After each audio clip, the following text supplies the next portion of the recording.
The first thing I learned after being reborn was that being rich was far more dangerous than being strong. I opened my eyes in a silk-covered bed, inside a mansion with enough gold in the walls to feed a city for 10 years. Before I could even sit up, a needle shot through the window and stopped 1 inch from my forehead. I caught it between 2 fingers. That should have been impossible for a 6-year-old body, but my new life had come with a strange gift. The moment I understood an object, I could duplicate it. Weight, shape, speed, heat, magical structure, even the force pushing it forward. I looked at the needle, understood the metal, the poison, and the motion behind it, then made 50 copies. The assassin outside had enough time to realize something had gone wrong. Then all 50 needles flew back through the same hole. I made them miss every vital point. I was not a murderer. I was simply a child who believed in aggressive education. The assassin dropped from the roof, pinned to a tree by his sleeves, boots, belt, and one very unfortunate section of his pants. The guards carried him away while I stared at the mountain of gifts surrounding my bed. Gold toys, jewel-covered books, a tiny carriage made from silver, a stuffed dragon with real rubies for eyes. That was when Harper entered the room. She was the youngest estate manager in the region, but she already had the cold eyes of someone who had survived 10 years of rich people making stupid decisions. She looked at the broken window, the needles in the tree, and me sitting calmly under a blanket. I asked her how often people tried to kill members of my family. She answered without changing expression, constantly. My new family owned mines, roads, shops, farms, warehouses, ships, magic towers, and enough land to appear on maps. Our wealth did not make us respected. It made us a treasure chest with legs. Rival merchants wanted our businesses. Criminal groups wanted our vaults. Mad adventurers wanted our artifacts. Distant relatives wanted our inheritance. Even people who had never met us wanted us dead simply because they believed rich blood produced better luck potions. By the time I turned 10, I had survived poison in my soup, a cursed doll, a collapsing balcony, a fake priest, 6 hidden blades, and 1 explosive birthday cake. The cake annoyed me the most. It had looked delicious. At 14, I reached the only logical conclusion. If wealth attracted danger, then I would become poor. Not ordinary poor. I wanted to be so completely broke that assassins would see my house and send me money out of pity. I would destroy the family fortune through terrible investments, move into a quiet cabin, grow vegetables, and spend the rest of my life duplicating pies. It was a perfect plan. Unfortunately, perfection lasted less than 3 days. My parents had vanished during an expedition into an ancient dungeon, leaving me as the legal head of the estate. I inherited more money than I could count, and Harper inherited the headache of watching me use it. I called her into the main office and told her I wanted a list of the worst businesses in the city. She asked if I meant businesses with temporary losses. I said no. I wanted disasters. I wanted places so bad that even desperate thieves refused to rob them. For the first time since I had met her, Harper looked frightened. By sunset, she placed 6 reports on my desk. The first was a potion shop that had not sold a useful potion in 2 years. The second was a mine cursed by a demon. The third was an inn filled with violent ghosts. The fourth was a farm occupied by monsters. The fifth was a dungeon transport company with broken wagons and useless teleport stones. The sixth was an academy club for students who had failed every practical exam. I felt hope. I bought all 6. Harper stood beside my desk, staring at the purchase records like they were funeral notices. She asked why I had paid full price when every owner would have accepted a tenth of the amount. I explained that losing money slowly would only extend my suffering. She rubbed her forehead and said nothing. The potion shop was my first target. It sat in the worst alley in the city, between a burned bakery and a wall that smelled like old fish. Its sign had fallen off years ago. Half the bottles were empty. The other half contained liquids that moved even when the bottles did not. Grant ran the shop. He was an alchemist with wild hair, black gloves, and the proud expression of a man who had exploded often enough to stop fearing fire. Every guild in the city had rejected his inventions. His healing potions caused hiccups. His strength potions made people extremely confident but no stronger. His invisibility potion only made clothing invisible, which had created several legal problems. I knew immediately that he was perfect. I gave him a mountain of gold and one simple order: invent the worst potion possible. Grant thought I was testing him. I assured him I was not. He asked what effect I wanted. I told him to combine cheap ingredients, terrible flavor, unstable magic, and a color that made customers uncomfortable. The potion should be useless in battle and embarrassing to drink in public. His eyes began to shine. That should have warned me. Grant worked for 3 days without sleep. I helped by duplicating whatever ingredients looked least valuable: bitter roots, sour berries, cracked mana crystals, mushroom powder, monster salt, and a sticky blue flower that grew in drainage ditches. I filled the shop with thousands of copies until we had to climb over sacks just to reach the cauldron. Then I noticed another problem. The shop used one tiny stove. Production would be slow. Slow production meant slow losses. So I duplicated the stove. Then I duplicated the cauldron. Then I duplicated the entire workbench, including every spoon, bottle, funnel, and flame rune. Grant walked outside for fresh air and returned to find the alley filled with 200 identical potion stations. Blue smoke rolled over the rooftops. Cauldrons bubbled in perfect rhythm. Bottles flew through the air as I copied their momentum and sent them spinning along invisible paths. I stood in the center, moving my fingers like a conductor. Roots chopped themselves. Flames split into smaller flames. Water rose from barrels in twisting dragons. 200 cauldrons poured at once, filling 10,000 bottles with a thick red liquid that smelled like lightning and spicy fruit. It looked flashy. It looked expensive. It looked like exactly the kind of production mistake that would erase my fortune. Grant tasted the first bottle. His hair stood straight up. He screamed. Then he ran through a brick wall. I waited for him to collapse. Instead, he ran back through a different wall and shouted that he felt amazing. The potion did not heal wounds in the traditional way. It forced the body to recover stamina, clear mental exhaustion, stabilize mana, and repair tiny injuries before they became serious. It worked faster than common healing potions. It was cheaper than clean water because I had duplicated all the ingredients. It tasted terrible for 3 seconds, then left a sweet flavor that made people want another bottle. I had ordered the worst potion possible. Grant had invented the world's first recovery drink. Adventurers discovered it the next morning. One exhausted swordsman drank a bottle, completed 3 quests without resting, and returned with his entire guild. By noon, the alley was packed. By evening, people were fighting over crates. By midnight, merchants were offering bags of gold for exclusive distribution. I tried to stop the disaster. I doubled the price. The customers assumed it was a luxury product and bought more. I changed the bottle into an ugly square shape. They said it was easier to stack. I printed a warning that the drink might cause temporary glowing sweat. The adventurers considered that a bonus. Then someone tried to poison the entire batch. I had expected assassins to come after me, but this attacker wanted to destroy the shop. A hooded figure slipped through the back window and poured black venom into the main tank. The venom was designed to spread through magic. 1 drop could corrupt 1,000 bottles. I watched from the rafters. I had left the window unlocked on purpose. Harper had noticed a suspicious buyer asking about our storage room. She wanted to increase security. I wanted the attacker to feel confident.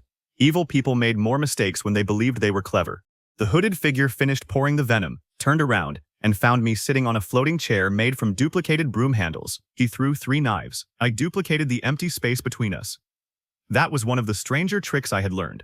I could not truly create space from nothing, but I could copy the magical distance defined by a barrier rune. The room stretched. The knives flew for several seconds without getting closer. The attacker ran toward me and remained in the same place, legs pumping uselessly. I dropped from the chair, copied his shadow, and nailed the copy to the floor with one of his own knives. His real body froze. Then I duplicated the venom. He laughed because he thought I had ruined even more bottles. I separated the copied poison into a floating black sphere, studied its structure, and duplicated the one harmless molecule inside it 10 million times. The sphere turned clear. I repeated the process inside the tank. In seconds, every drop of venom became a mild grape flavor. Grant tasted it and called it our best batch yet. I was offended. The attacker tried to bite a poison capsule hidden in his tooth. I duplicated the capsule before he could break it, changed the copied poison into grape flavor, and filled his mouth with 200 harmless capsules. He spent the next minute coughing up candy while city guards entered through the front door. The entire arrest happened in front of hundreds of customers. By morning, rumors had spread that our recovery drink could neutralize any poison. That was not technically true, but technical truth had never defeated enthusiastic advertising. Our sales tripled. 1 week after buying the worst potion shop in the city, I earned back 10 times my investment. I returned to the mansion in silence. Harper placed the profit report on my desk. I pushed it away. She pushed it back. I told her the shop was an accident. She told me the accident had purchased 3 neighboring buildings. I decided to move on to something that could not possibly succeed. The cursed mine had killed every business that touched it. It lay beneath a mountain shaped like a broken fang. Black mist leaked from the entrance. Tools rusted overnight. Workers heard voices inside the stone. Anyone who dug deeper than the 3rd level suffered terrible nightmares and woke up with claw marks across their armor. No valuable ore had ever been found there. I smiled for the first time in a week. This was not a bad investment. This was a financial execution. Harper refused to smile. She reminded me that the mine came with a curse, unstable tunnels, and a local criminal group that controlled the surrounding roads. I asked how much it would cost to repair everything. She gave me a number. I paid double. Then I announced that I would personally open the mine. The workers quit before I finished the sentence. That made my plan even better. Without workers, the mine could not produce anything. I could pour money into useless repairs, duplicate expensive equipment, and watch the entire operation collapse. I entered alone. Harper followed because she trusted me less than the curse. The first tunnel groaned like a hungry animal. Rotten support beams bent under tons of stone. Purple symbols crawled across the walls. Cold wind blew from below even though the lower tunnels had been sealed for decades. I touched one support beam and understood every crack in the wood. Then I duplicated it 1,000 times. The copies appeared in neat rows, forcing the tunnel wider. I copied iron braces, lanterns, rails, carts, ropes, drills, and even the tiny flame inside each lamp. In less than an hour, the abandoned tunnel became a shining underground highway. Harper asked why I was improving a business I wanted to ruin. I explained that I needed the mine to consume money efficiently. A collapsed hole consumed nothing. A fully repaired useless mine could swallow wages, equipment costs, food, storage, and transport forever. She stared at the duplicated equipment. I reminded her that copied objects cost me mana, not money. She stared harder. I had missed a small weakness in my logic. Still, the curse would save me. We reached the third level. The walls began whispering my name. The voice promised wealth, power, revenge, endless life, and every other thing ancient curses offered when they lacked creativity. I ignored it and kept walking. The fourth level opened beneath us. Thousands of red eyes appeared in the darkness. Harper drew a short blade from her sleeve. She was not a fighter by profession, but anyone who managed my family's estate carried at least 3 weapons. The eyes moved forward. They belonged to stone creatures shaped like thin wolves, each one made from black rock and smoke. The curse had created them from the mountain itself. I wanted the mine to fail, but I did not want Harper eaten, so I stepped in front of her and copied the sound of my own heartbeat. 1 heartbeat became 10. 10 became 100. 100 became 10,000, all pounding from different directions. The stone wolves became confused. They lunged at empty tunnels, walls, ceilings, and each other. I copied their momentum, rotated it upward, and sent the entire pack flying into the ceiling. Before they fell, I duplicated the rails beneath my feet and bent the copies into a massive spiral cage. The wolves crashed into it. I snapped my fingers, copied the cage's spin, and turned the whole structure into a roaring metal tornado. Black stone shattered. Smoke burst through the tunnel. Red eyes spun around me like falling stars. Then the broken pieces began glowing. Harper picked up one fragment and went very still. It was demon ore. Demon ore was rare because it normally formed only near powerful sealed monsters. It could hold curses without breaking. Weapons made from it grew stronger when exposed to hostile magic. Armor made from it could absorb spells. Our cursed mine did not contain a little demon ore. The monsters were demon ore. Every time the curse created a stone wolf, it produced another walking pile of treasure. I had discovered an ore deposit that repaired itself. I refused to accept this. I decided to make the curse stronger until the mine became impossible to use. We descended to the 5th level. The criminal group waiting there had already reached the same conclusion about the ore. They had hidden inside the mine before I arrived, planning to kill me, seize the tunnel, and sell the discovery in secret. Dozens of figures surrounded us with hooked blades, crossbows, and magic bombs. None wore heavy armor. They dressed like fast killers, confident that speed would protect them. Their leader offered me one chance to leave. I asked whether he had already told the city guards about his plan. He laughed. That was the answer I wanted. I had spent the walk down copying small sections of the tunnel behind us. Not stones, not rails. Entire connected pieces of underground space, held together by the mine's old transport runes. I placed the copies inside a portable mark no larger than a coin. When the criminals attacked, I dropped the coin. The tunnel unfolded. A second mine corridor burst sideways from the wall. Then a third opened from the floor. Then 20 more exploded into place, twisting around each other like the roots of a giant tree. The attackers ran toward me and vanished into the maze. I could hear shouting from every direction. One group charged through a doorway and came out of the ceiling. Another leaped over a gap and landed behind itself. A crossbow bolt traveled down 6 tunnels, circled the same attacker 3 times, and pinned his hood to a support beam. Harper watched the impossible maze turn with quiet concern. I told her I knew exactly what I was doing. That was mostly true. The curse reacted to the confusion. Stone wolves poured from the walls. I duplicated the criminals' empty weapon belts, stretched the copies into long straps, and tied every wolf into a moving chain. Then I copied the downhill pull of a minecart and applied it to the entire chain. Hundreds of wolves shot through the maze, dragging the criminals with them. They screamed past us once, then twice. On the third pass, I opened a transport mark connected to the city jail's delivery yard. The entire chain vanished through it. Later, the guards would report that several dozen criminals, 100 stone wolves, and half a ton of demon ore had appeared in their yard without warning. The criminals were arrested. The wolves were contained. The ore paid for repairs to the jail. I considered that efficient. Harper considered it insane. We reached the heart of the curse soon after. A black crystal the size of a house floated above an underground lake. Chains of smoke connected it to the mountain. Every pulse created new stone wolves in the tunnels. I could have destroyed it. Instead, I duplicated it. Harper finally raised her voice. I explained that 2 curses should make the mine twice as dangerous.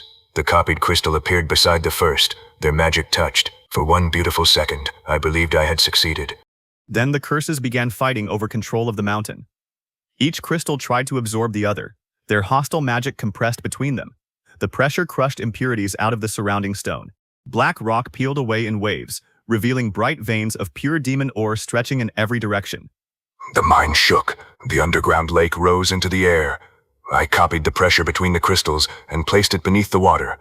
The entire lake blasted upward through an old ventilation shaft, carrying tons of loose ore with it. Outside, witnesses saw a fountain of silver water erupt from the mountain, sparkling with black metal. By sunset, the cursed mine had become the most valuable mineral site on the continent. I had tried to double the curse. I had accidentally invented automatic ore purification. Within days, smiths, guilds, and adventurers were fighting to buy our metal. Grant used tiny demon ore flakes to reinforce his potion bottles, making them impossible to break. Harper opened a secure route between the mine and the city. The workers who had quit begged to return. I paid them triple, hoping wages would reduce the profit. Production increased 5 times. I shortened the workday. Rested workers produced more. I ordered free meals. The cooks discovered that mineral-rich cave mushrooms tasted incredible when grilled. Soon, the mine cafeteria earned money too. I stood outside the mountain, watching carts of demon ore roll toward the city. Harper handed me another profit report. I asked whether the haunted inn had burned down yet. She said no. I told her to prepare the carriage. If potions and curses refused to ruin me, then I would trust the dead. The haunted inn stood beside an old forest, where sunlight never reached the ground. Its roof leaned sideways. Its windows opened by themselves. Every night, screams echoed from rooms that had no doors. Previous guests had been thrown downstairs, locked inside walls, chased across the roof, or awakened to find ghostly faces floating inches above their beds. No one had stayed there willingly for 20 years. The owner had sold it to me for the price of 1 meal.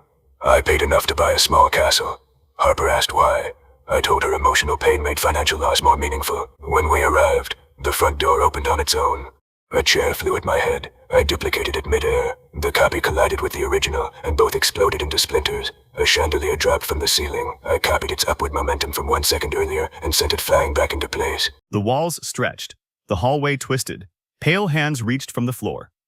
I walked through everything without slowing down. I copied each hand and made the copies pull the originals back underground. I duplicated the hallway's left turn until the corridor tied itself into a knot. I copied the sound of the ghosts screaming and played it backward. The entire building shuddered like it had heard something terrifying. Then Lydia stepped out of a locked room. She was the only person living inside the inn. She wore dark clothes, carried a lantern filled with blue fire, and looked more annoyed than afraid. She was a necromancer who had rented the attic because no normal landlord wanted a tenant who stored bones in the kitchen. Lydia had spent years studying the ghosts. She explained that the inn was not haunted by dead guests. It had been built over a broken dream gate. The creatures inside were emotional spirits that fed on fear, confusion, and sleeplessness. I heard only one useful detail. More fear meant more ghosts. I hired Lydia as manager and ordered her to make the inn worse. She asked how much worse. I told her I wanted guests to regret being born. Once again, someone's eyes began shining when they should have been concerned. Lydia redesigned every room. Beds floated. Curtains whispered secrets. Floors changed direction. Portraits insulted anyone who walked past. A ghostly bell rang whenever someone lied. The dining room served soup from empty bowls. The baths were heated by blue fire and occasionally sang funeral songs. I helped by duplicating the spirits. 1 ghost became 10. 10 became 100. I copied their cold, their voices, their glowing eyes, and the strange pressure that made candles burn backward.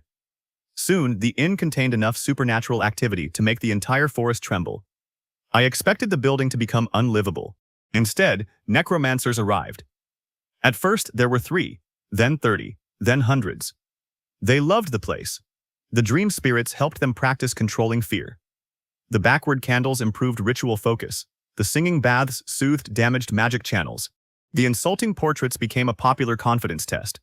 Lydia began offering guided haunting experiences, midnight spirit hunts, and private rooms where guests could safely confront their worst nightmares.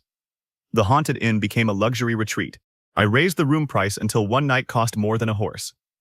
The guests called it exclusive. I removed the roof from half the rooms. They praised the natural moonlight. I duplicated the ghost in room 13 until there were 13 of him. They started a comedy act. The inn sold out for 6 months. That was when Silas finally introduced himself. I had heard his name in whispers since childhood. He controlled a hidden network of killers, smugglers, monster poachers, and corrupted dungeon crews. He did not care about titles or politics. He cared about ownership.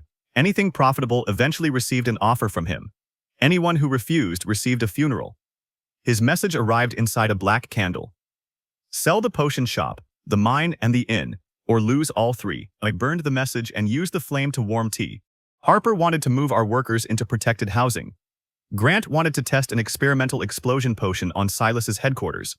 Lydia suggested filling his dreams with screaming furniture.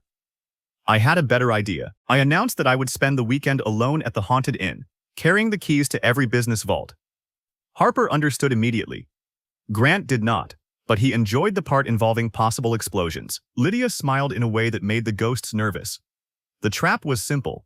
Silas believed fear made people predictable. He sent killers only when he was sure the target would run, hide, or beg. So I created the perfect scene for him. A young noble isolated in a haunted building, surrounded by darkness, holding everything his enemy wanted. I even dismissed the visible guards. At midnight, the forest went silent. The inn's windows turned black, shadows slid between the trees. Fast figures crossed the roof without making a sound. Others entered through underground passages. A few carried holy charms to repel ghosts. Several held demon ore blades stolen from one of our shipments. They had prepared for everything except me wanting them to come. I sat alone in the dining hall, drinking Grant's recovery drink from a crystal glass. The doors opened. A wave of sleeping gas rolled across the floor. I copied the gas, removed its direction, and sent it back through every hallway at once. The attackers wore masks, so they kept moving. Then the inn attacked. Lydia had taught the spirits one new emotion: excitement. The walls laughed. The floor bent upward. The staircase split into 100 smaller staircases and began crawling like centipedes. Beds charged through doors with blankets snapping like jaws. The killers tried to retreat. I duplicated every exit sign and pointed them all toward the basement. They followed. The basement had not existed the day before. I had created it by copying empty rooms and stacking them beneath the inn. Each room contained one harmless but deeply annoying trap: sticky floors, upside-down rain, endless curtains, doors that opened into the same room, tables that screamed when touched, a hallway filled waist-deep with soft pillows. The attackers fought through all of it. That impressed me. So I stopped being polite. I copied the moonlight shining through the roof and compressed it into silver blades. They rained down around the killers, cutting weapons, belts, mask straps, and bootlaces without touching skin. I duplicated the force of the falling chandelier from earlier and applied it sideways. A dozen attackers flew into a wall and became stuck in a painting. Another group activated holy charms that burned away the nearest spirits. I copied the charms, then I copied the copies. Thousands of golden symbols filled the basement. The attackers smiled, believing I had destroyed my own defenses. I rotated the symbols inward. Instead of repelling ghosts from the attackers, the charms repelled the attackers from the ghosts. Every spirit in the inn moved closer. The killers shot backward through doors, floors, and ceilings, bouncing away from ghosts like balls in a giant magical game. I stood in the center and adjusted the angles with my fingers.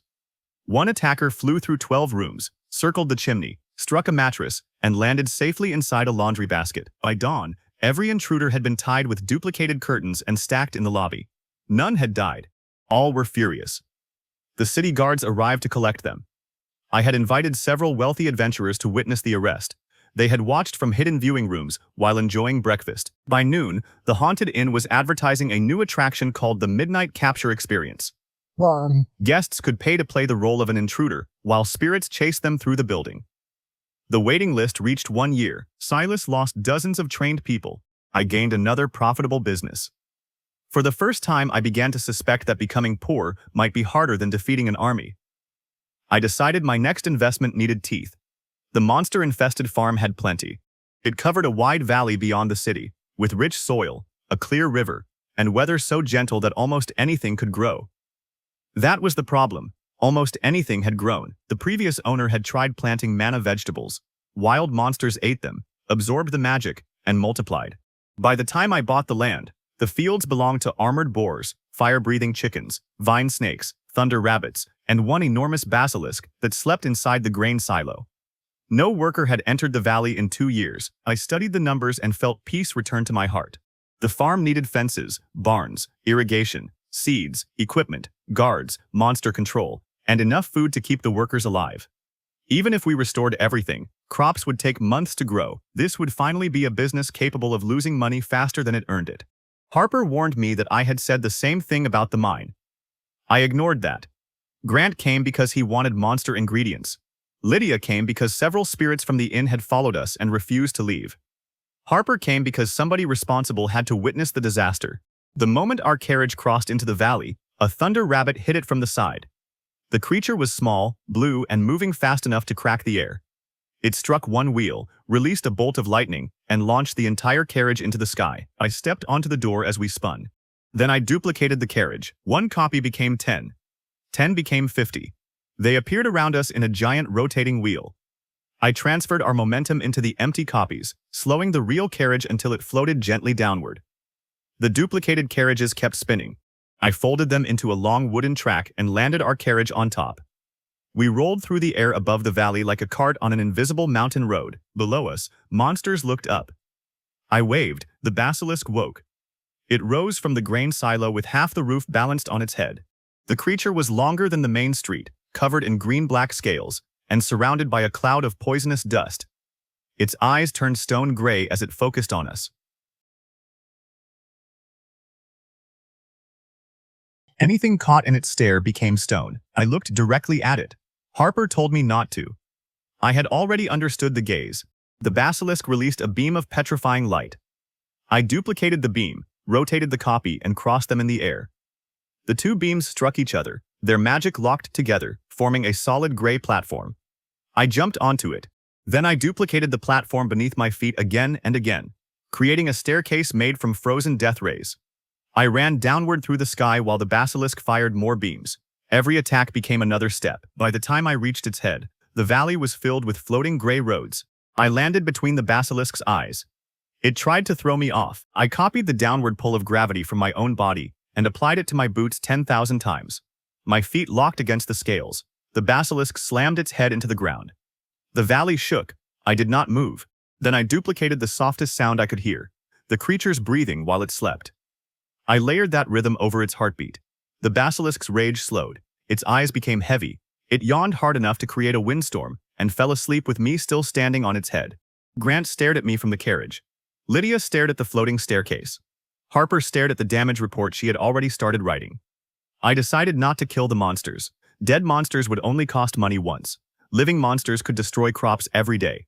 So I ordered the valley restored without removing them. I duplicated fences, but I made the gaps wide enough for the thunder rabbits.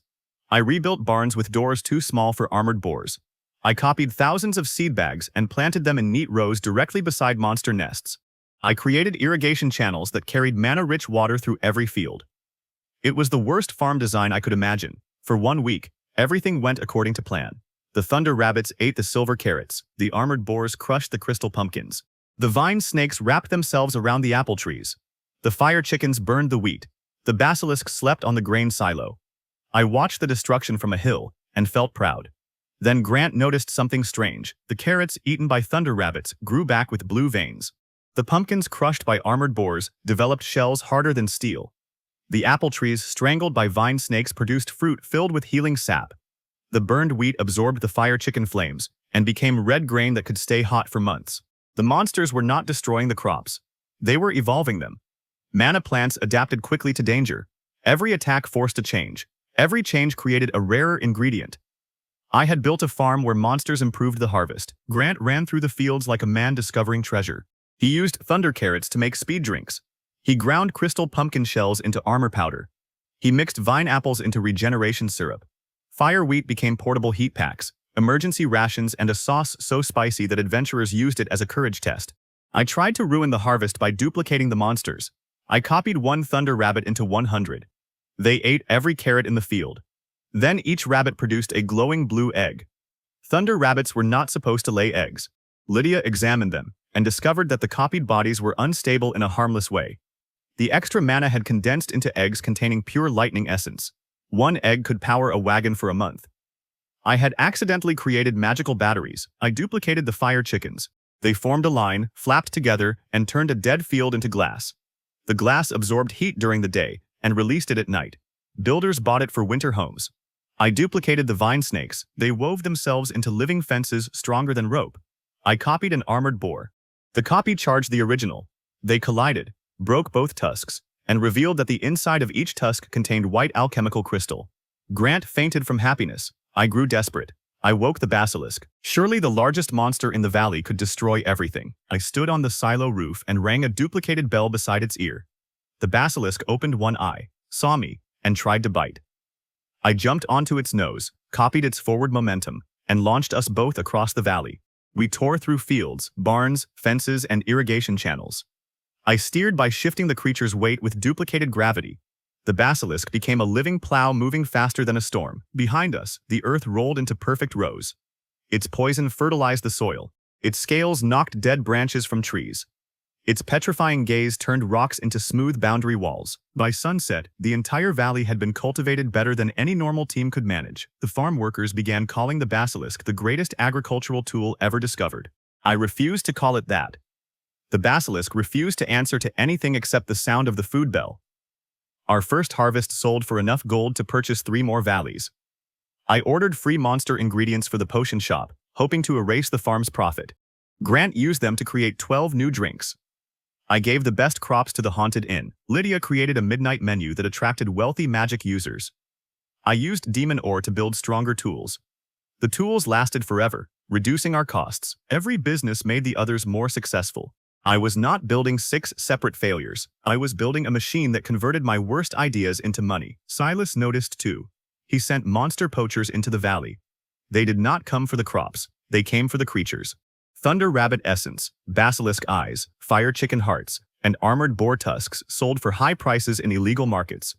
The poachers planned to kill everything in one night and blame me for failing to protect the farm. Harper discovered their scouts watching the roads. She suggested increasing patrols. I suggested decreasing them. She closed her eyes for several seconds. I explained that the poachers would not attack while security looked strong. If they escaped, they would return with better information. I wanted all of them in one place, confident, careless, and surrounded by creatures that hated cages. We left the main gate open. We placed empty wagons beside the monster fields. We even hung signs pointing toward the most valuable nests. The poachers entered after midnight. They moved quietly, using scent masks and silence magic. They spread through the valley with nets, chains, sleeping darts, and portable cages. Their plan was organized. Mine was ridiculous. I waited inside the grain silo beside the sleeping basilisk. When the first cage closed around a thunder rabbit, I duplicated the cage 1,000 times. The poachers froze. Empty cages appeared across every field, stacked in towers, hanging from trees, rolling down hills. Then I copied the closing motion of the first cage and applied it to all of them. Metal doors snapped shut in every direction. The sound woke the monsters. Thunder rabbits released lightning. Fire chickens sprayed flame. Vine snakes pulled cages into trees. Armored boars charged anything that smelled unfamiliar. The poachers tried to retreat through the open gate. I duplicated the gate and placed copies in front of them. Every time they crossed one, another appeared. They ran through 20 identical exits and remained inside the valley. Then I opened the silo. The basilisk looked at the poachers. They raised reflective shields to turn its gaze away. I had expected that. I copied the curved surface of one shield and spread it across the sky in a huge invisible dome. The basilisk's petrifying beam struck the dome, bent downward, and split into hundreds of smaller rays. Every wagon wheel turned to stone. Every weapon became too heavy to lift. Every cage fused shut around empty air. I carefully avoided the poachers' bodies. Stone people were difficult to question. Their leader threw a black sphere into the ground. Smoke exploded outward, carrying a teleport spell. I duplicated the destination mark before the spell completed. The poachers vanished. For half a second, they believed they had escaped. Then they reappeared inside the city jail's exercise yard. I had copied the same mark I used at the mine. The guards were getting used to my deliveries. By sunrise, the farm was safer, the poachers were arrested, and the monsters had produced another improved harvest during the battle. A fire chicken had burned a patch of moonbeams while lightning struck them. The result was a silver seed that exploded into harmless sparks when cooked. The haunted inn served them as celebration snacks. The guests loved them. I returned to the mansion and found Harper waiting with our updated account balance. It had grown so large that she needed a second page. I did not read it. I asked about the broken transport company. Harper said all 12 wagons were unusable, 9 teleport stones were cracked. Every known dungeon route was controlled by stronger companies, and the remaining employees had not been paid in months. I felt hope again. The company occupied a muddy yard behind the Adventurer Guild. Its wagons had missing wheels, broken roofs, burned seats, and steering runes carved backward. The teleport stones were even worse. Each one could open a gate, but no one knew where the gate would lead. One stone sent a test crate into a lake, another returned it upside down. A third delivered it 6 feet above the ground. A fourth opened a gate inside the same crate. The workers called the stones useless. I called them beautiful. My plan was to repair the wagons, pay everyone too much, and send empty transports along routes with no customers. The company would consume gold every day. If a wagon accidentally entered a dangerous dungeon, I could rescue the crew and charge nothing. Harper asked why I did not simply give away the money. I told her because people kept using gifts to start profitable businesses. She had no answer for that. I began by duplicating the broken wagons. Harper asked why I was making more. I explained that 12 broken wagons could lose only so much money. 12,000 broken wagons offered real potential. The copies filled the yard, the neighboring street, and 3 empty fields outside the city. I copied missing wheels separately, but placed them on the wrong wagons. I duplicated cracked axles, torn seats, and backward steering runes. Then I connected every wagon to one of the damaged teleport stones. Grant watched from a safe hill. Lydia watched from a safer hill. Harper stood beside me because she had stopped believing safety existed. I activated all the stones at once. 12,000 gates opened. The sky became a wall of spinning blue circles. Wind tore through the fields. Broken wagons jumped, rolled, floated, vanished, reappeared, and collided with empty air. One wagon entered a gate sideways and emerged as a line of wooden panels. Another fell for 10 seconds and landed 1 inch lower. Hundreds vanished completely. I smiled. This was finally a failure worthy of my effort. Then the gate stabilized. The cracked stones were not random. Each crack acted like an extra directional rune. Normal teleport stones followed known routes because their magic was too clean. These damaged stones leaked through gaps in the dungeon network. By activating thousands together, I had created a map of hidden paths. The missing wagons began returning. One carried red sand from a fire dungeon, another contained ice crystals from a frozen ruin. A third arrived covered in glowing moss. No mind teaserind. Several brought monster bones, ancient coins, rare herbs, and unopened treasure chests. One wagon returned with an angry crab the size of a house. I sent it to the farm, where it immediately began digging perfect irrigation ponds. The workers cheered. I stared at the teleport stones. We had found routes no company knew existed. Worse, the broken wagons were ideal for them. Dungeon passages changed shape. Clean, rigid transports could not survive. Our loose frames bent through narrow gates, twisted around magical pressure, and repaired themselves when I duplicated replacement parts. The company became profitable before sunset. I tried to destroy the discovery by opening every route at once. The result was a giant transport ring above the city. Thousands of blue gates connected into a spinning circle. Wagons entered from every direction and exited in perfect order. The damaged stones synchronized their mistakes, canceling one another out. Travel time between distant dungeons fell from weeks to minutes. Adventurers flooded the yard, guilds paid for route access, merchants rented wagons. The potion shop loaded recovery drinks for distant teams. The mine shipped demon ore without using roads. The farm sent fresh monster ingredients across the continent. The haunted inn began offering weekend packages to necromancers living hundreds of miles away. I had wanted to lose money on empty wagons. I had invented instant dungeon travel. Silas could not allow that network to remain mine. His people had lost control of the mine roads and the monster markets. Now our gates threatened every smuggling path they used. He attacked the company with something more dangerous than killers. He attacked it with a dungeon collapse. A transport crew entered a hidden route beneath the western cliffs. Silas's people detonated old seals behind them, causing 3 dungeon layers to fold together. Hundreds of adventurers became trapped between gates. The transport ring over the city began tearing apart. Blue cracks spread across the sky. Anything passing through could be cut into pieces or dropped into the void. The guild ordered everyone to evacuate. I stepped onto the first wagon. Harper told me the route was unstable. I told her that was why I had bought it. Grant loaded crates of recovery drinks. Lydia brought a lantern filled with dream spirits. Harper climbed onto the driver's seat and took the reins. The 4 of us entered the broken gate. The world became blue fire. Our wagon shot through fragments of different dungeons. A desert floated above us. An underground ocean hung to our left. Stone towers fell upward. Monster nests spun in the distance. The collapsed route had become a storm of places that should never touch. A blade of empty space cut toward the wagon. I duplicated the front wheel and threw the copy ahead. The blade sliced it in half. I copied that split, applied it to the space beside us, and opened a narrow path through the void. Harper drove through without slowing. A river poured from the ceiling. I copied the river's downward momentum, turned half of it upward, and created a tunnel between 2 walls of water. We raced through the center while giant fish swam above and below us. A pack of crystal beasts leaped from a floating ruin. Grant threw a crate of experimental speed drinks into the air. I duplicated the bottles, popped every cork, and used the escaping pressure like thousands of tiny cannons. Red liquid blasted across the route. The crystal beasts drank it by accident. They became so fast that they vanished from sight. Seconds later, they ran out of the dungeon entirely and crashed into the transport yard, where the guards placed them in reinforced pens. Lydia's spirits found the trapped crews by following their fear.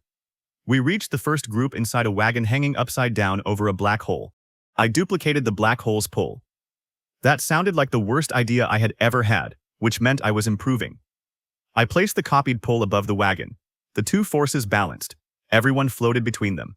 Then I copied the wagon's last safe position from the transport rune, and forced the real wagon to return to it. Wood screamed. Space bent. The wagon snapped backward onto a stable platform. We rescued 30 people. There were hundreds more. The collapse grew worse. Dungeon layers slammed together. A fire fortress struck an ice cavern, producing a wave of steam that carried living shadows. A forest grew through a stone maze. A sleeping giant rolled across 3 routes and blocked the main gate with its shoulder.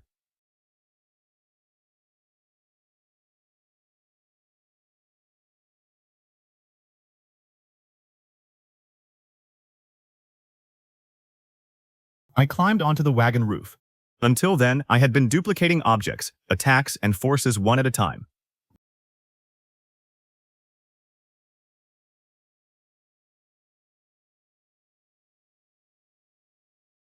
Now I understood the whole disaster. Every route was a line of connected magical decisions. Each gate asked the same question: where should this path continue? The cracked stones answered differently. The collapse forced all those answers into one place. So I duplicated the question. Blue symbols exploded across the sky. 1 route became 2, 2 became 4, 4 became thousands. Instead of forcing every dungeon layer through the same broken path, I gave each one a separate exit. The desert peeled away toward the south. The ocean folded into a distant sea cave. The fire fortress spun back into its own dungeon. The forest withdrew from the stone maze. The sleeping giant fell through a gate and landed on a mountain where it continued sleeping.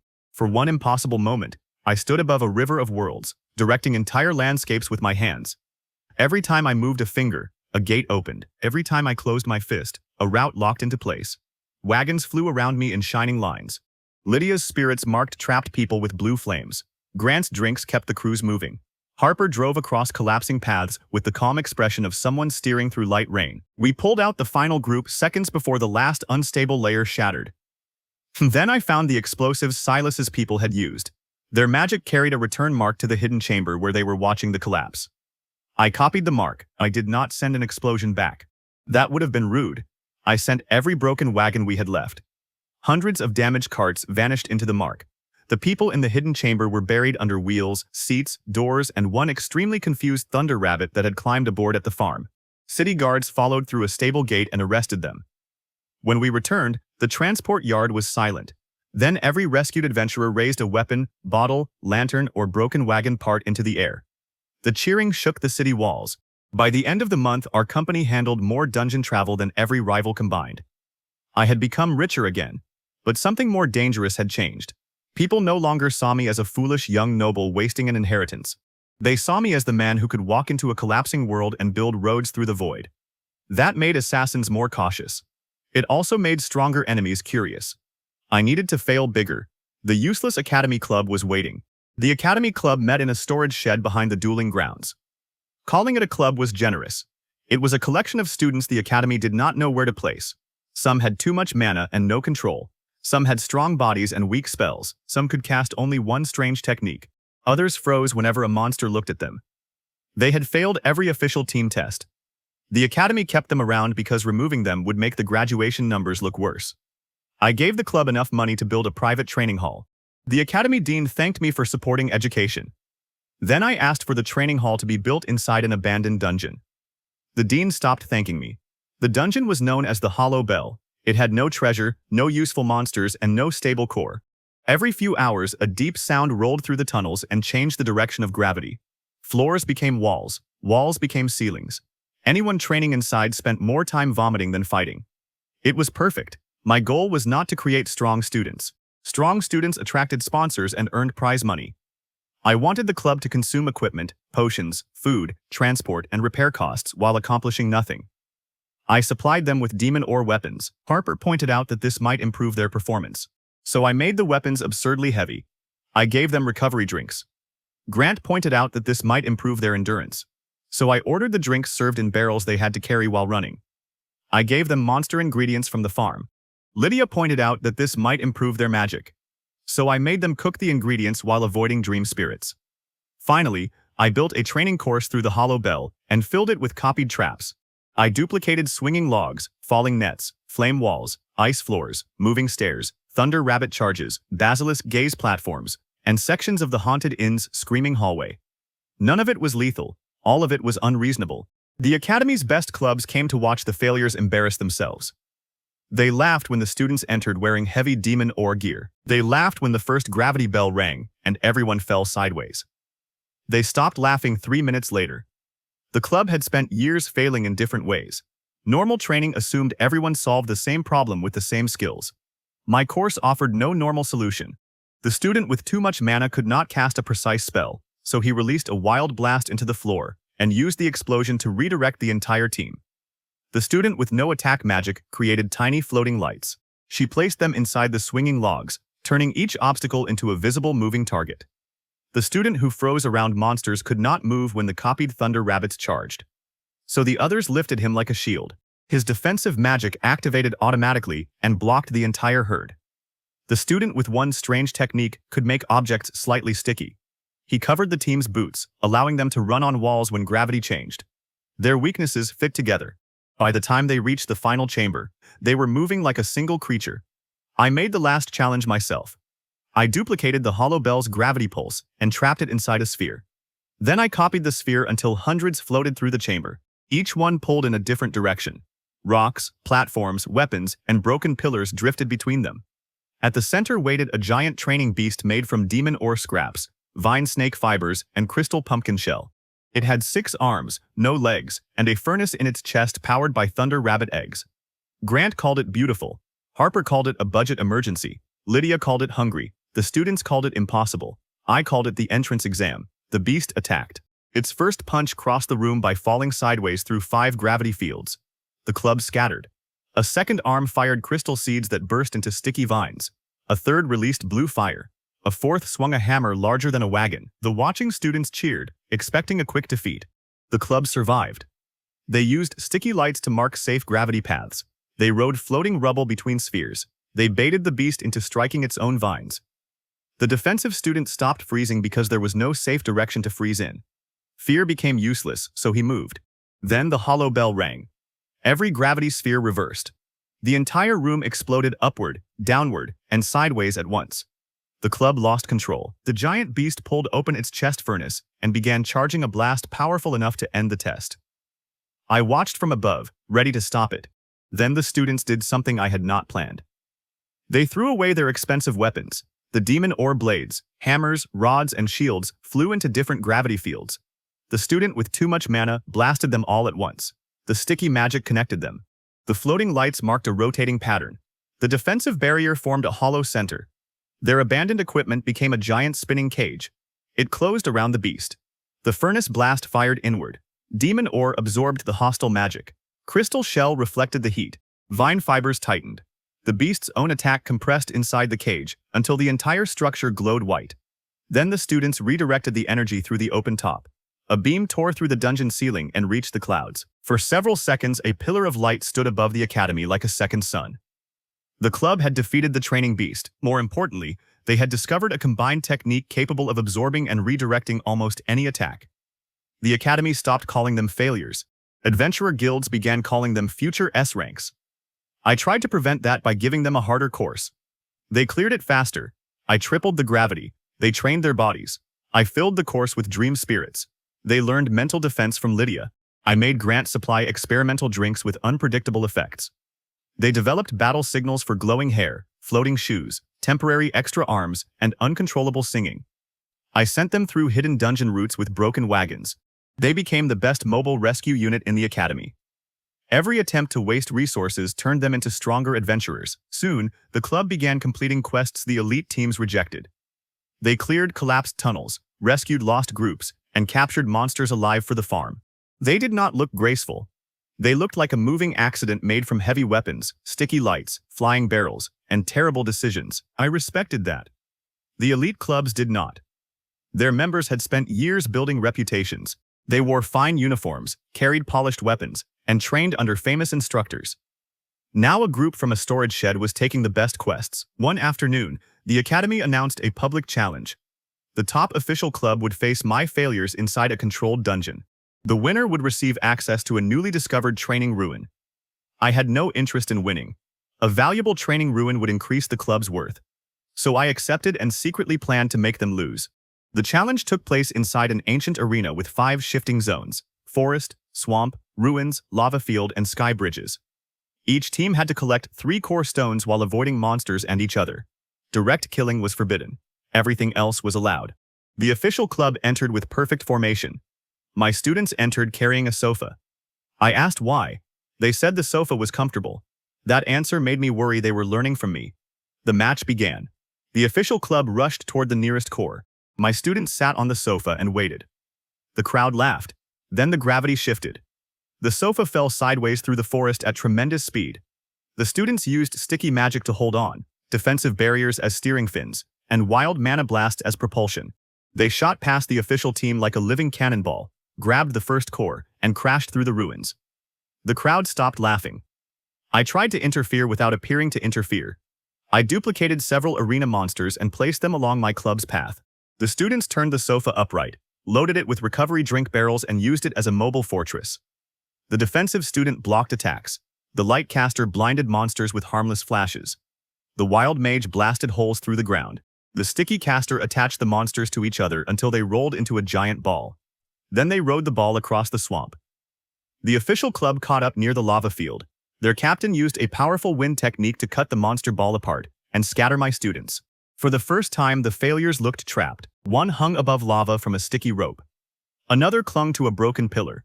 The defensive student stood on a tiny rock surrounded by fire. The wild mage had lost his weapon. The official team took the second core and moved toward the sky bridges. I relaxed. Then my students started laughing. The monster ball had not been a vehicle. It had been carrying the sofa. The sofa burst from the lava, protected by layers of defensive magic and soaked in recovery drink. The sticky caster pulled everyone aboard. The wild mage grabbed 2 barrels and fired mana into them. Grant's drink reacted to the heat. The barrels exploded downward. The sofa launched into the sky. It crossed the arena, past the official team, struck the 3rd core platform, and continued upward until it hit the arena barrier. The students peeled themselves from the cushions, grabbed the final core, and fell back onto the sky bridge. They won while sitting down. The training ruin became theirs. The academy sold miniature sofa charms the next week. My share of the sales increased my wealth again. That should have been the end of the academy problem. Instead, Silas used the public match to hide his next move. One of the core stones had been replaced with a corrupted dungeon seed. The moment my students carried it into the hollow bell, it began growing. Black roots spread through the walls. The gravity pulses became violent. Training monsters twisted into real creatures.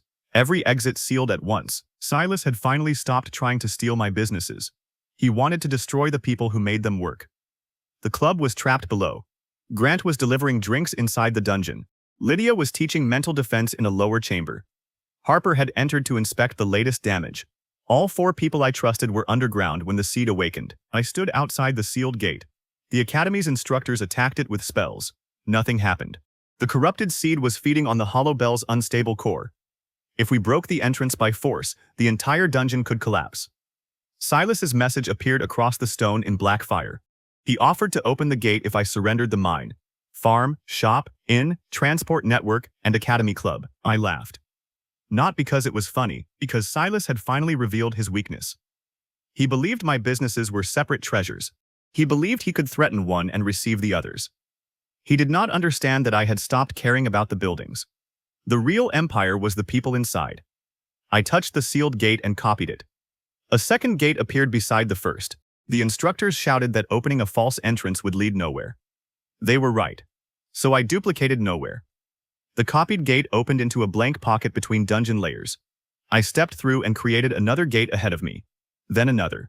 I built a tunnel through the empty space surrounding the hollow bell, walking around the corrupted core instead of entering through it. Each step created a floor. Each breath became air. Each flame from my palm became a line of lights stretching into the darkness. Within minutes, I had built a secret road beside the dungeon. I could hear the corrupted seed pounding through the walls like a giant heart. I followed the sound. Inside, Harper had organized the students into moving groups. Grant used recovery drinks to keep injured people awake. Lydia sent spirits through cracks to search for exits. The club fought mutated training beasts using everything I had forced them to learn. The impossible course had prepared them for an impossible disaster. But the dungeon kept growing.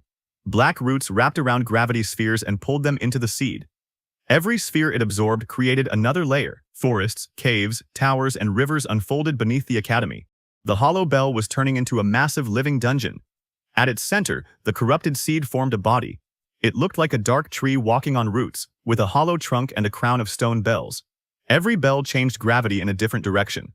Each ring tore pieces from the dungeon and pulled them into orbit around the creature. My students attacked together. Their spinning cage absorbed 1 gravity blast, then 2, then 10. The 11th shattered it. Demon ore weapons flew across the chamber. Barriers broke. The club crashed into the walls. I opened my secret gate above them. Then I dropped an entire lake through it. The underground lake from the cursed mine had refilled since my last visit. I had copied its water before entering. Thousands of tons fell onto the walking tree. Its gravity bells rang. The water split in 12 directions, forming rivers through the air. That was what I wanted. I duplicated each river. The chamber filled with spiraling water. I copied the wild mage's blast and used it to turn the rivers into a rotating storm. I copied the sticky spell and connected every drop. The storm became a single liquid net. It wrapped around the tree. The bells pulled in different directions, but the connected water forced their gravity fields to fight each other. Roots lifted from the ground. Stone branches cracked. I fell through the storm, landed on the trunk, and punched my hand into the corrupted seed. Its magic tried to invade me. I let it. For 1 second, I understood the entire dungeon. Then I duplicated its hunger. The seed fed on magic. I created a second hunger inside it, and pointed that hunger inward. The dungeon began consuming itself. Black roots ate black roots. Bells absorbed other bells. New layers folded into old layers. The walking tree shrank as its own power devoured its body. Silas had designed the seed to grow without limit. I turned that limitlessness against it. The creature collapsed into a black crystal no larger than my fist. I caught it. The hollow bell became silent. Then the entire expanded dungeon began falling apart. There were hundreds of people inside, scattered across dozens of new layers. We had seconds. I held up the black crystal and duplicated the last stable gravity pulse stored inside it. 1 bell sound rolled through every tunnel. Instead of changing gravity, I copied the direction of the main exit and applied it to everyone. Students, instructors, monsters, broken weapons, sofas, potion barrels, and confused dream spirits all fell toward the same point. The sealed gate burst open. A river of people shot out across the academy grounds. I came last, riding the captured seed like a surfboard, while the dungeon folded behind me. The crowd saw me cross the sky, land on the academy tower, and hold up the object that had nearly swallowed them. They cheered. I was tired, angry, and richer than ever. The academy wanted to build a statue of me. I refused. They built one of the sofa instead. Silas had failed again, but this attack was different. He had reached the people around me. He had almost won. I stopped treating him like a greedy criminal hiding in the dark. From that day on, I treated him like a target, and I had no intention of chasing him. I was going to make him come to me. To lure Silas into the open, I announced my greatest failure yet. I purchased the Ash Basin. The Ash Basin was a dead region beyond the northern mountains. Nothing grew there. The ground was covered in gray powder. Dungeon storms crossed it without warning. Old maps showed several cities in the area, but every city had vanished during a disaster a century earlier. Even monsters avoided it. Harper read the purchase report twice and asked what business I planned to build on land that could not support life. I told her I was opening a luxury adventure resort. She looked at me for a long time. Grant asked whether the resort would have a potion bar. Lydia asked whether the vanished cities had ghosts. I said yes to both because I had no idea. The announcement spread quickly. Most people assumed I had finally lost my mind. Merchants laughed. Rival guilds predicted bankruptcy. Wealthy adventurers called it an expensive graveyard. Silas heard something different. The Ash Basin sat beneath several unknown dungeon currents. If my transport stones found stable routes through it, I could reach every hidden base in the north. Silas could not let me explore freely. He would either sabotage the resort or attack before it opened. I wanted both. We moved thousands of empty wagons into the basin. I duplicated unfinished buildings across the plain. Roofs without walls, doors without rooms, towers lying sideways, bridges leading into the sky. It looked like a city designed by someone who had heard about cities but never seen one. I spent enormous amounts on imported food, furniture, decorations, and training equipment. Then I copied all of it until the basin overflowed. Harper reminded me that duplication did not reduce our bank balance, so I bought the original items at ridiculous prices. The sellers used their profit to order demon ore tools, farm ingredients, recovery drinks, transport access, and haunted inn reservations. Most of the money returned to me within a week. I began to understand why rich people sometimes stared sadly at walls. The Academy Club arrived to train among the dungeon storms. Grant opened a temporary drink stand. Lydia released dream spirits into the empty structures to search for traces of the vanished cities. Harper organized supply lines with terrifying efficiency.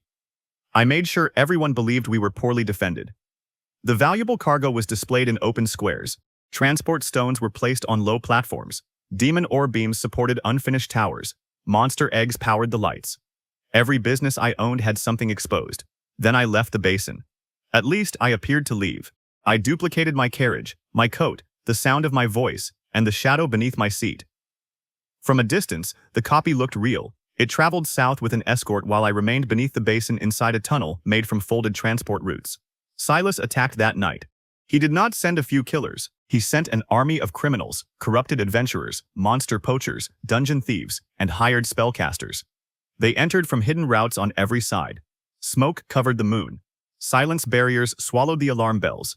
Black chains struck the transport stones to prevent escape. At the same time, bombs exploded beneath the unfinished buildings. The towers fell. The bridges shattered. The open squares filled with fire. Silas's army rushed forward, believing thousands of workers and students were trapped. They found empty streets. The entire resort had been evacuated through my underground route 2 hours earlier. Only the Academy Club remained, hidden inside the sideways tower. Only Grant remained, standing behind his drink counter. Only Lydia remained, sitting in the center of a circle of blue lanterns. Only Harper remained, holding a small signal bell, and I remained beneath everyone. Harper rang the bell. The Ash Basin woke up. Lydia had discovered that the vanished cities were not destroyed. They had been buried under ash by a dungeon storm. Their buildings still existed beneath the plain, preserved inside layers of compressed magic. I had spent days understanding their shapes. Now I duplicated them upward. Stone streets burst from the ground. Houses unfolded from ash. Walls rose in circles. Towers emerged beneath enemy formations and carried them into the air. Entire neighborhoods appeared in seconds, turning the empty basin into a vast ancient city. Goda Suez Master Wanangolan, Speedodia hundreds of isolated groups. The unfinished resort structures had never been buildings. They were markers showing me where to place the real ones. Grant opened the taps on his drink barrels. I duplicated the pressure. Rivers of red recovery drink blasted through the streets. The liquid was harmless, but it was thick and extremely sticky before mixing with air. Enemy boots became glued to stone. Wheels stopped turning. Spellcasters lost balance. Then the drink absorbed oxygen and turned fizzy. The streets erupted in harmless red foam. Thousands of criminals vanished under bubbles. The Academy Club launched from the sideways tower on their reinforced sofa. They had added demon ore fins, thunder egg engines, and a front shield made from crystal pumpkin shell. The sofa cut across the city like a low-flying ship. The students dropped sticky lights onto rooftops, marked enemy groups, and used redirected attacks to disable weapons. A giant fire spell struck their spinning cage, curved around it, and blasted the doors off 20 prison wagons Harper had placed near the city entrance. The empty wagons rolled forward by themselves. I had copied the pull of the transport ring and attached it to their axles. They moved through the streets, collecting trapped attackers like hungry boxes. Lydia raised her lantern. The buried city had preserved a century of dreams, not souls. Not dead people. Dreams left behind by citizens who fled the dungeon storm. Fear of losing homes, hope of returning. Memories of meals, games, gardens, and warm beds. The dream spirits poured from the ground. They formed glowing crowds in the streets. Silas's people saw families running toward them, children pointing from windows, old shopkeepers waving from doorways. The illusions did not attack. They simply made the invaders feel watched by an entire city. Guilt broke concentration faster than fear. Spells failed. Formations collapsed. Some attackers surrendered without being touched. Others were not smart enough to surrender. A group of corrupted adventurers reached the main transport platform and activated a stolen dungeon key. A gate opened above the city. A six-headed swamp serpent fell through. Each head breathed a different poison. Its body crushed 3 towers. Acid rain spread across the rooftops. The Academy Club turned toward it, but they were too far away. I stepped out of the ground. The serpent's first head breathed green fog. I duplicated the fog into a sphere, compressed it, and fed it to the second head. The second head spat black acid. I copied the acid's downward force and made it fall upward into the third head. The third head released paralysis dust. I duplicated the monster's sneeze and triggered all 6 noses at once. The serpent sneezed so hard that its necks tied themselves together. Then I copied the knot. The magical idea of being tied spread from neck to body. The giant serpent folded into a tight coil and rolled through the street like a wheel. I jumped onto its back. The creature rolled faster. I duplicated the spin, increased it, and rode the serpent up the side of a tower. We launched into the air, crossed half the city, and crashed onto the stolen gate platform. The platform shattered. The serpent landed inside a prison wagon that should not have been large enough to hold one head, let alone the whole creature. I had duplicated the wagon's interior using the Haunted Inn's stretched hallway trick. The doors closed. The wagon rocked twice. Then it became quiet. Grant leaned out from his drink stand and applauded. The corrupted adventurers did not. They attacked me with enchanted chains designed to block duplication magic. Silas had studied me carefully. The chains created zones where copied objects became unstable and disappeared. 5 hooks wrapped around my arms and legs. The attackers pulled me down. For a moment, everyone believed they had found my weakness. I smiled. I had never needed to duplicate the chains. I duplicated the pulling force. Every attacker yanked backward with all his strength. I copied that force, rotated each copy toward the center, and applied it to the people holding the chains. They flew together. Helmets, elbows, boots, and weapons collided in a loud metal-free crash because none of them wore heavy armor. They collapsed into a pile. I copied the pile's shape, not the people inside it. A shell of soft foam appeared around them, holding everyone in place. The prison wagons collected them.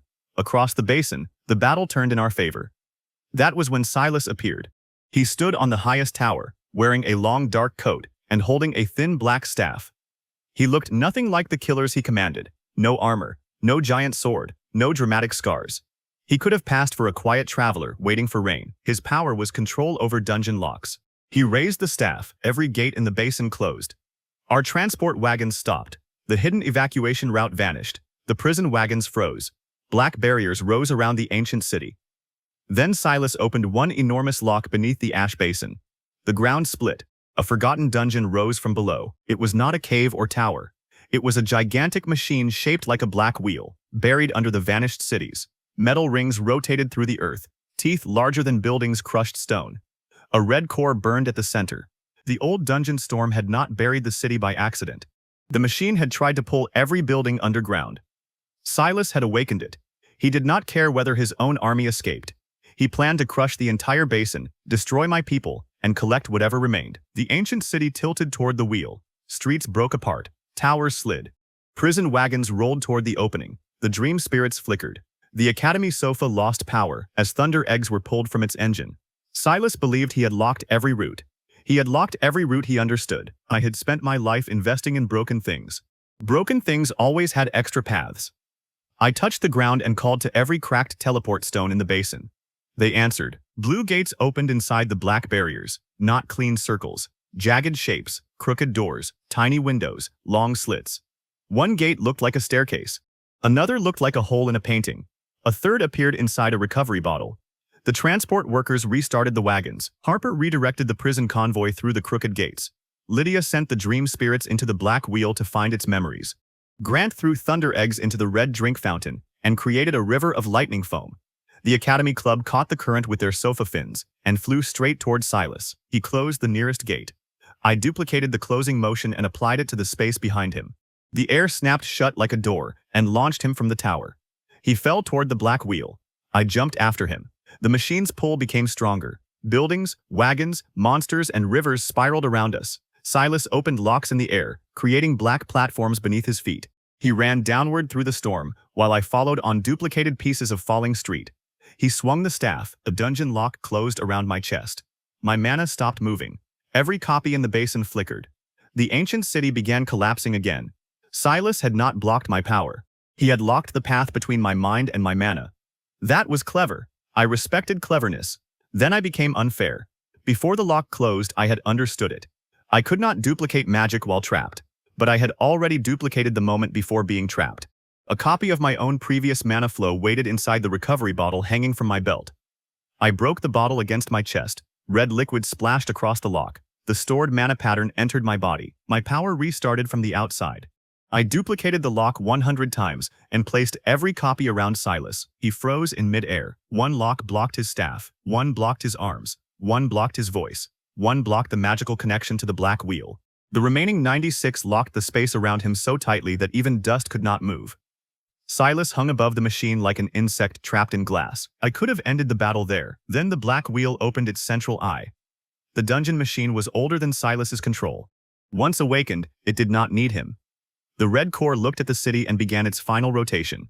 Every ring accelerated. The pull became strong enough to lift mountains. The Academy Club's sofa tore in half. Grant's drink stand flew away. Lydia's lantern cracked. Harper lost her footing on a transport wagon. I released Silas from one lock, grabbed his coat, and used him as an anchor while I copied the pull of the machine. He looked at me like I was insane. He was correct. I duplicated the black wheel's attraction and placed the copy above the basin. For 1 second, everything stopped between two equal forces. The entire ancient city floated.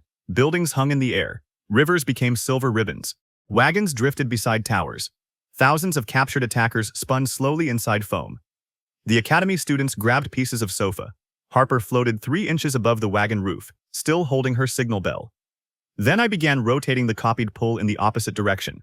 The floating city turned. Every building moved around the center like part of a giant clock. I matched the speed of the black wheel, then pushed beyond it. The machine's rings slowed as the city's opposite motion stole their momentum. The dungeon fought back. Metal teeth broke from the wheel and shot upward. I copied the crystal pumpkin shells stored in the farm wagons and expanded them into curved shields. The teeth struck, bounced, and entered crooked transport gates. They reappeared beneath the machine and smashed its lower rings. The red core fired a beam. The Academy Club rebuilt their spinning cage from floating street signs, wagon axles, demon ore beams, and the 2 halves of their sofa. The beam struck the cage. They redirected it toward me. Not at me, to me. I caught the beam in both hands. The heat burned through my sleeves. The force pushed me across the sky. I understood its structure, compressed dungeon energy, designed to erase obstacles and feed the remains into the core. I duplicated the feeding direction, then I reversed it. Instead of pulling energy inward, the red core released everything it had consumed during the last century. Stone, metal, water, magic, and whole pieces of the vanished cities exploded from the machine. I opened thousands of gates around the basin. Every piece flew into the correct place. Walls rebuilt themselves. Streets repaired. Towers restored. Gardens appeared beneath ash. Wells filled. Statues returned to empty squares. The ancient city was not merely rising anymore. It was becoming whole. The black wheel shrank as it emptied. I copied the final rotation of its smallest ring, placed that motion inside the captured corrupted seed, and threw the seed into the red core. The seed was still hungry. The machine was still full of dungeon power. They consumed each other. A black tree grew through the wheel. Metal roots wrapped around stone branches. Bells rang inside turning rings. For a moment, the two disasters became one towering creature. Then the hunger folded inward. The entire thing collapsed into a small dark fruit. I caught it before it hit the ground. The ash basin became silent. The ancient city settled gently onto the plain. The crooked gates reopened. The prison wagons rolled toward the city jail. I unlocked Silas's voice. He asked what I planned to do with him. I looked at the army he had abandoned, the people he had tried to kill, and the city he had nearly destroyed. I told him he was going to experience my transport service. I opened a gate beneath his feet. Silas fell directly into the jail's most secure courtyard, still wrapped in 99 dungeon locks. The guards later complained that I had delivered him upside down. I considered that a minor detail. The battle was over. The ash basin was no longer dead. The restored city had clean streets, working wells, preserved houses, dungeon-resistant walls, and hidden routes connecting it to every business I owned. Adventurers wanted to explore it. Scholars wanted to study it. Craftspeople wanted to move into it. The academy wanted a second campus there. Necromancers wanted to visit the Dream District. Farmers discovered rare ash crops growing between the stones. My luxury resort had become a real city before opening day. Harper showed me the projected value. I sat down on a piece of broken sofa. I had tried to create the largest failure of my life. I had accidentally rebuilt a civilization. After Silas was taken away, I expected peace. I received 3 days. On the 4th morning, every dungeon bell in the region rang at once. The sound did not come from towers or gates. It came through the ground, the air, the transport stones, the demon ore, and even the bones of sleeping monsters. Windows shook, potions rippled inside sealed bottles. Ghosts at the inn stopped joking. The basilisk raised its head and stared north. Then the sky above the mountains became dark at noon. Lydia knew the old necromancer records. Harper knew the trade routes. Grant knew several forbidden alchemy texts because he collected books with warning labels. Together, they explained what was happening. Every 100 years, the deep dungeons entered a migration. Dungeon cores were not fixed objects. They grew, split, and moved through underground magical currents. Most remained far below the surface. But during the migration, the strongest cores rose toward the world above, dragging monsters, ruins, traps, and entire dungeon ecosystems with them. The event was called the Black Ascent. The vanished city beneath the ash basin had been buried during the last one. This time, the first wave would reach us in 7 days. No enemy had caused it. No one had chosen our region. The deep currents simply crossed beneath the mountains, and everything living below was coming up. Guilds prepared for mass monster attacks. Towns closed roads. Merchants hid supplies. Adventurers rushed to purchase weapons and potions. Every one of them came to my businesses. The recovery drink sold faster than Grant could bottle it. The cursed mine received orders for more demon ore than it could normally produce in a year. The haunted inn became a command center because spirits could sense dungeon fear before gates opened. The monster farm supplied rare food, batteries, medicine, poison filters, heat glass, living rope, and armored transport animals. The broken wagon company became the only network capable of moving people through unstable routes.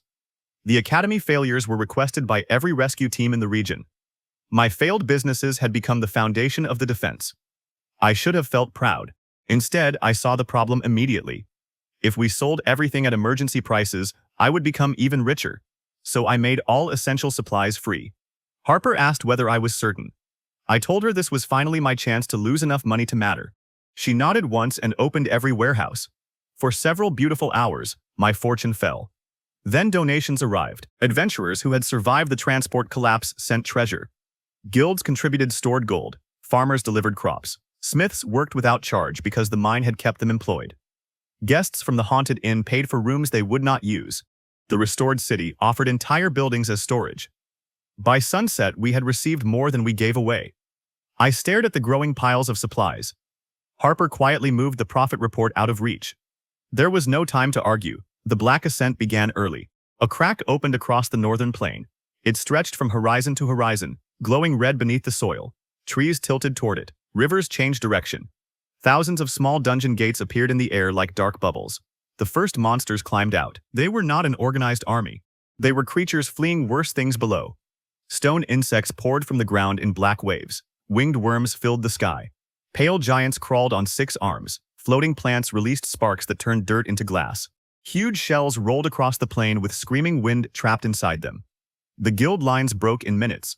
I opened the transport ring. Broken wagons flooded the battlefield. Each carried recovery drinks, demon ore weapons, farm equipment, and academy rescue teams. Crooked gates appeared behind collapsing groups and pulled them to safety. Lydia's spirits marked danger zones with blue fire. Harper directed movement from the restored city using signal towers built from duplicated in-bells. I entered the front line alone. A wave of stone insects covered the ground ahead of me. I duplicated one empty wagon wheel until 1,000 floated in the air. Then I copied their spin and sent them rolling across the plain. The wheels did not crush the insects. They scooped them into their hollow centers and stacked themselves into moving cages.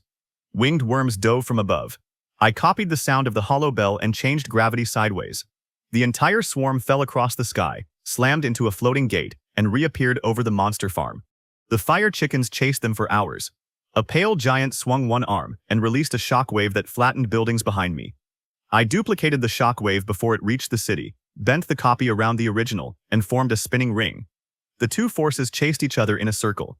I shrank the ring, wrapped it around my fist, and punched the giant in the chest. The stored shockwave erupted inside its stone skin. The creature flew backward through 3 dungeon bubbles and disappeared into the deep current. More giants emerged. I duplicated the first giant's surprised expression as an illusion across the sky. The others hesitated. That was enough for the Academy Club. Their rebuilt sofa had become a full flying platform with demon ore rails, vine snake cables, thunder egg engines, and 3 crystal shell shields. Students launched from it on sticky lines, wrapped the giant's arms, and redirected their attacks into the stone insect waves. The battle looked less like organized defense and more like the world's largest tavern accident. It worked. For 6 hours, we pushed the monsters back. Then the ground opened wider. A dungeon tower rose from the crack. It emerged upside down, point first, with its base buried somewhere below. Floor after floor climbed into the sky. Windows glowed red. Chains hung upward. At the highest point, a gate the size of a city opened beneath the clouds. Something looked through. It had no face, only a dark helmet shape surrounding one white flame. Its shoulders were wider than the tower. Long hands gripped the edge of the gate. The deep dungeon ruler had arrived. Every smaller monster stopped moving. The white flame turned toward me. A pressure heavier than the cursed mountain fell across the plain. Adventurers dropped to their knees. Wagons cracked. Gates flickered. Even my duplicated objects began dissolving. The creature was not canceling my power. Its presence was simply crushing weak magic out of the air.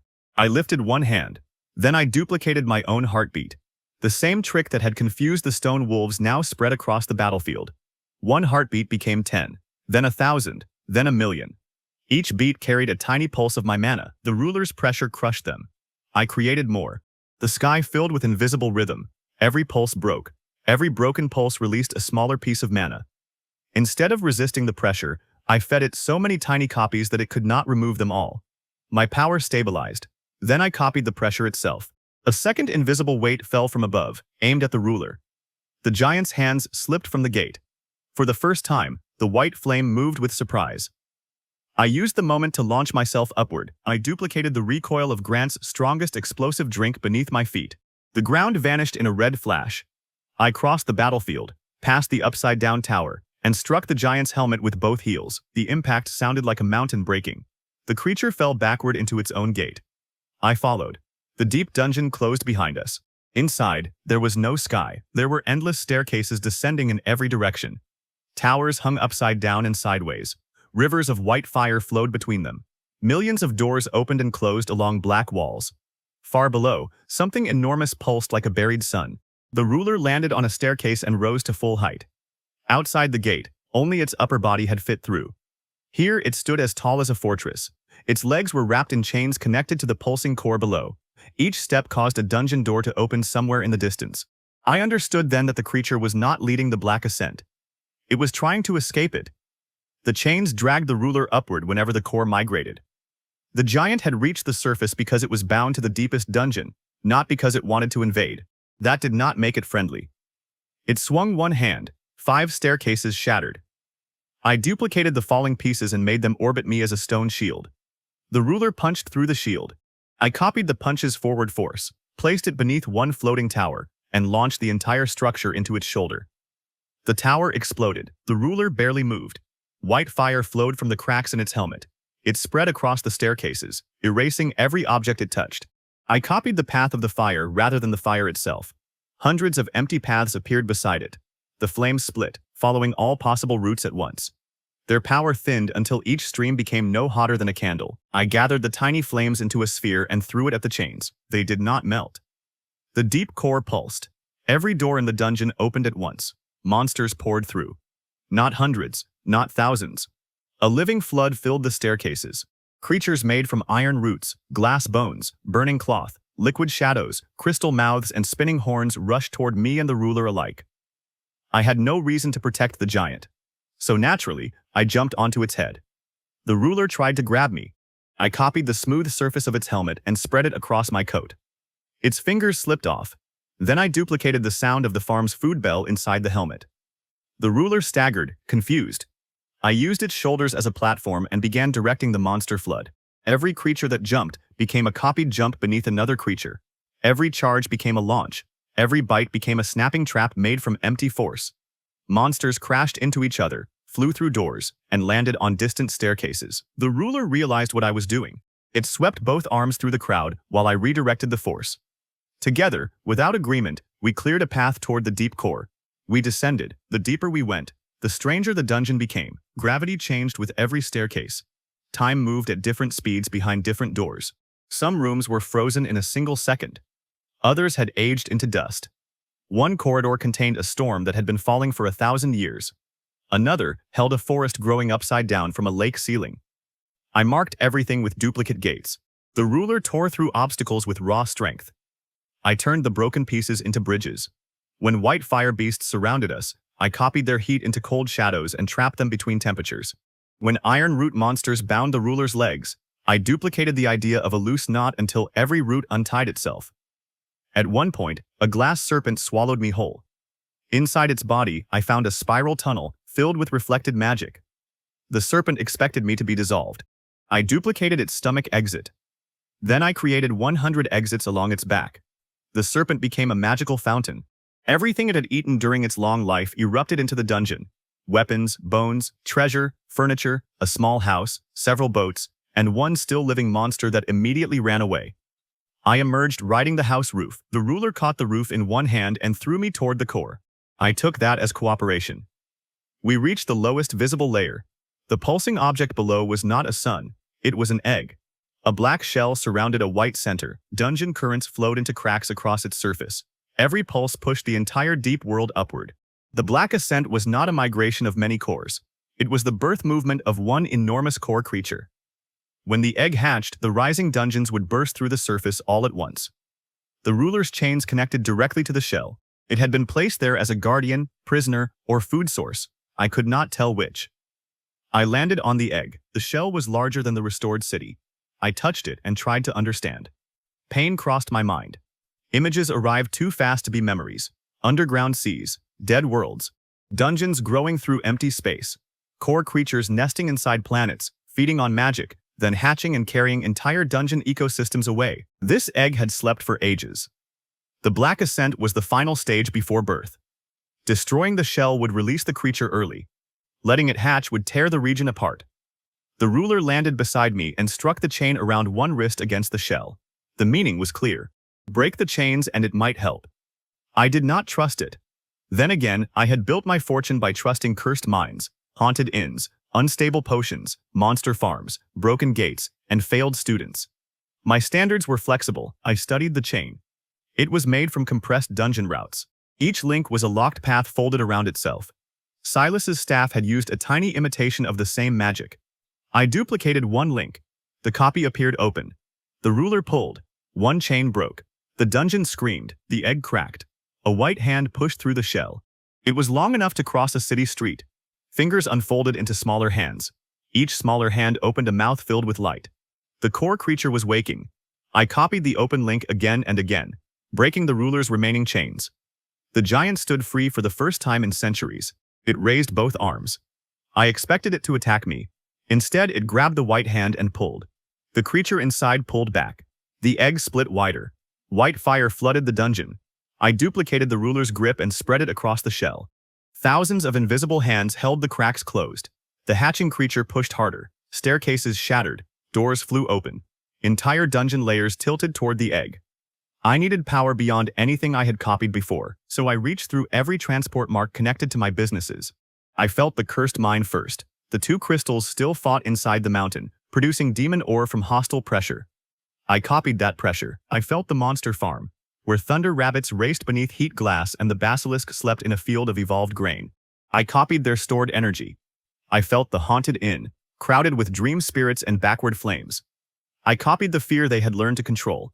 I felt Grant's potion shop, where thousands of bottles held recovery, heat, speed, mana, and every accidental effect he had created. I copied the active mixtures. I felt the Academy Club above, fighting to keep the surface gate open. I copied their combined technique. I felt Harper standing at the transport ring, holding every route together while the sky broke around her. I copied the stability of her signal rhythm. All 6 failures answered me. Demon ore pressure wrapped around my bones. Thunder energy filled my muscles. Dream fire protected my mind. Recovery magic repaired me faster than the power could tear me apart. The Academy cage formed around the egg. Harper's rhythm aligned every gate. I rose above the shell, surrounded by rotating rings of red drink, blue lightning, black metal, silver water, ghost flame, sticky light, broken wagon parts, and thousands of open doors.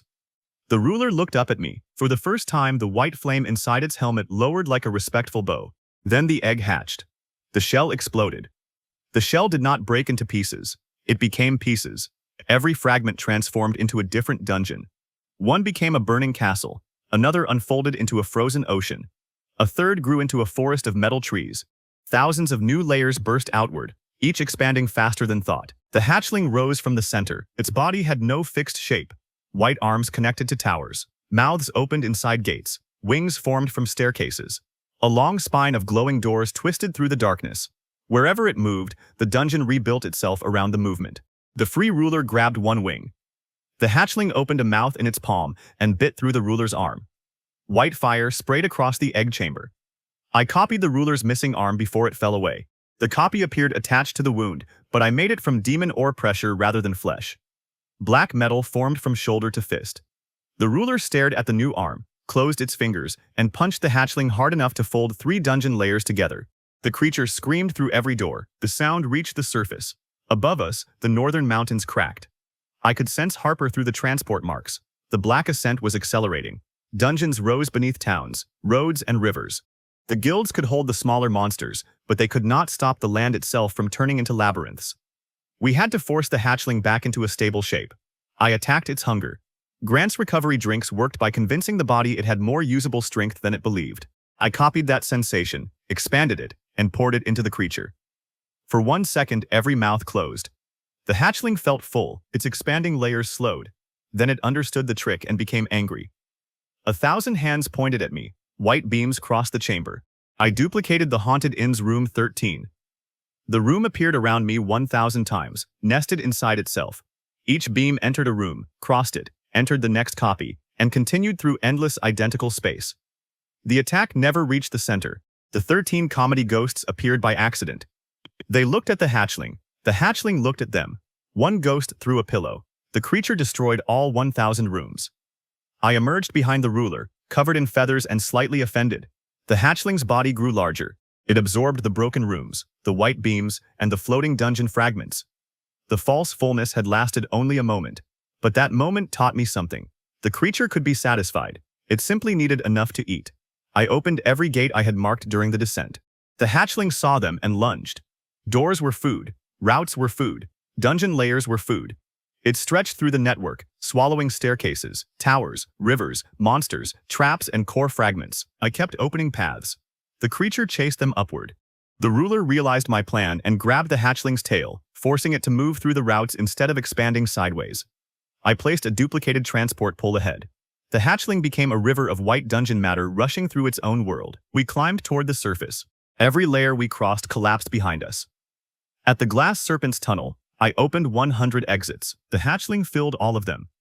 At the ancient storm corridor, I duplicated 1,000 years of falling rain and washed burning fragments from its body. At the upside-down forest, I copied every route and wrapped them around the creature's spine. At the White Fire River, the ruler used its demon ore arm to hold the current open, while I sent the hatchling through the center. The deep dungeon fought to keep its child. Doors snapped shut. Stairs rotated. Gravity reversed. Time pockets opened in our path. I copied the Academy Club's sticky spell across the transport route. Every second connected to the next. The time pockets could not separate us. We moved through frozen rooms and accelerated halls without losing the sequence. The hatchling reached the surface gate, then it stopped. Beyond the gate waited the world above, filled with more magic than it had ever tasted. Cities, people, forests, rivers, dungeons, artifacts, monsters, and millions of living bodies. Every mouth opened. The hunger hit me like a physical wave. The creature tore free of the ruler and surged upward. I grabbed one glowing door on its spine. The hatchling carried me through the gate. We emerged above the northern plain. The sky had become a dungeon. Black towers floated between clouds. Rivers ran vertically. Monster swarms circled broken mountains. Gates covered the horizon. The academy platform fought beneath us, smaller than a leaf. Transport wagons moved in blue lines across the land, rescuing people from rising ruins. The hatchling unfolded. Its wings covered the sun. Each wing became a different landscape. One held a desert, one held a dark sea. Another carried a city of empty towers. Its arms extended into the clouds. Its mouths began pulling magic from everything below. Spells failed. Demon ore dimmed. Thunder eggs stopped sparking. Dream spirits faded. Adventurers collapsed as mana left their bodies. The creature was going to feed on the entire region. I let go. As I fell, I duplicated myself. Not my mind, not my soul. Only the physical pattern of my body, the mana flow stored in my coat, and the motion of falling through the sky. One empty copy became 10. 10 became 1,000. 1,000 became 100,000. The sky filled with coals. Every copy carried a different glowing object. Recovery bottles, demon ore blades, thunder eggs, blue lanterns, broken teleport stones, training spheres, black crystals, empty dungeon keys. The hatchling could not tell which one was real. Every mouth attacked. White beams swept across the copies. Thousands vanished. Thousands more appeared. I copied their destroyed momentum and turned it into upward force. The surviving bodies shot toward the hatchling from every direction. We landed across its wings, arms, towers, and gates. Then every copy opened a transport mark. The hatchling's hunger reached through all of them. It found my businesses.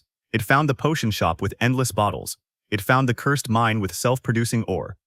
It found the haunted inn with multiplying spirits. It found the monster farm with evolving crops and creatures. It found the transport company with thousands of routes. It found the Academy Club's training dungeon with copied challenges, 6 endless meals. The creature pulled harder. That was the trap. I had not connected the gates to the real places. I had connected them to duplicates stored inside the restored city's ancient dungeon machine before I collapsed it into the dark fruit. The fruit contained compressed copies of every failure I had used during the battle. Empty structures, repeated ingredients, false rooms, broken paths, training monsters, potion effects without bodies. An entire economic empire reduced to magical patterns. I threw the fruit into the hatchling's largest mouth. It swallowed. The compressed copies unfolded inside it. A potion shop appeared in one wing. Then 1,000 potion shops appeared inside the first. A cursed mine opened inside its spine. Every stone wolf became demon ore, then created another wolf, then became more ore. The haunted inn unfolded through its lungs. Room 13 copied itself every time a white flame passed through. Monster crops grew across its arms. Each bite made them evolve into forms harder to digest. Broken transport routes opened between its mouths, sending swallowed matter back to the beginning.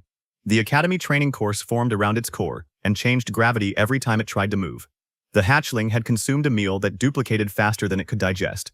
Its body swelled. Wings folded inward, towers bent, mouths coughed up wagons, blue fire, spicy grain, stone wolves, and hundreds of red bottles. I landed on its head. The creature tried to absorb me.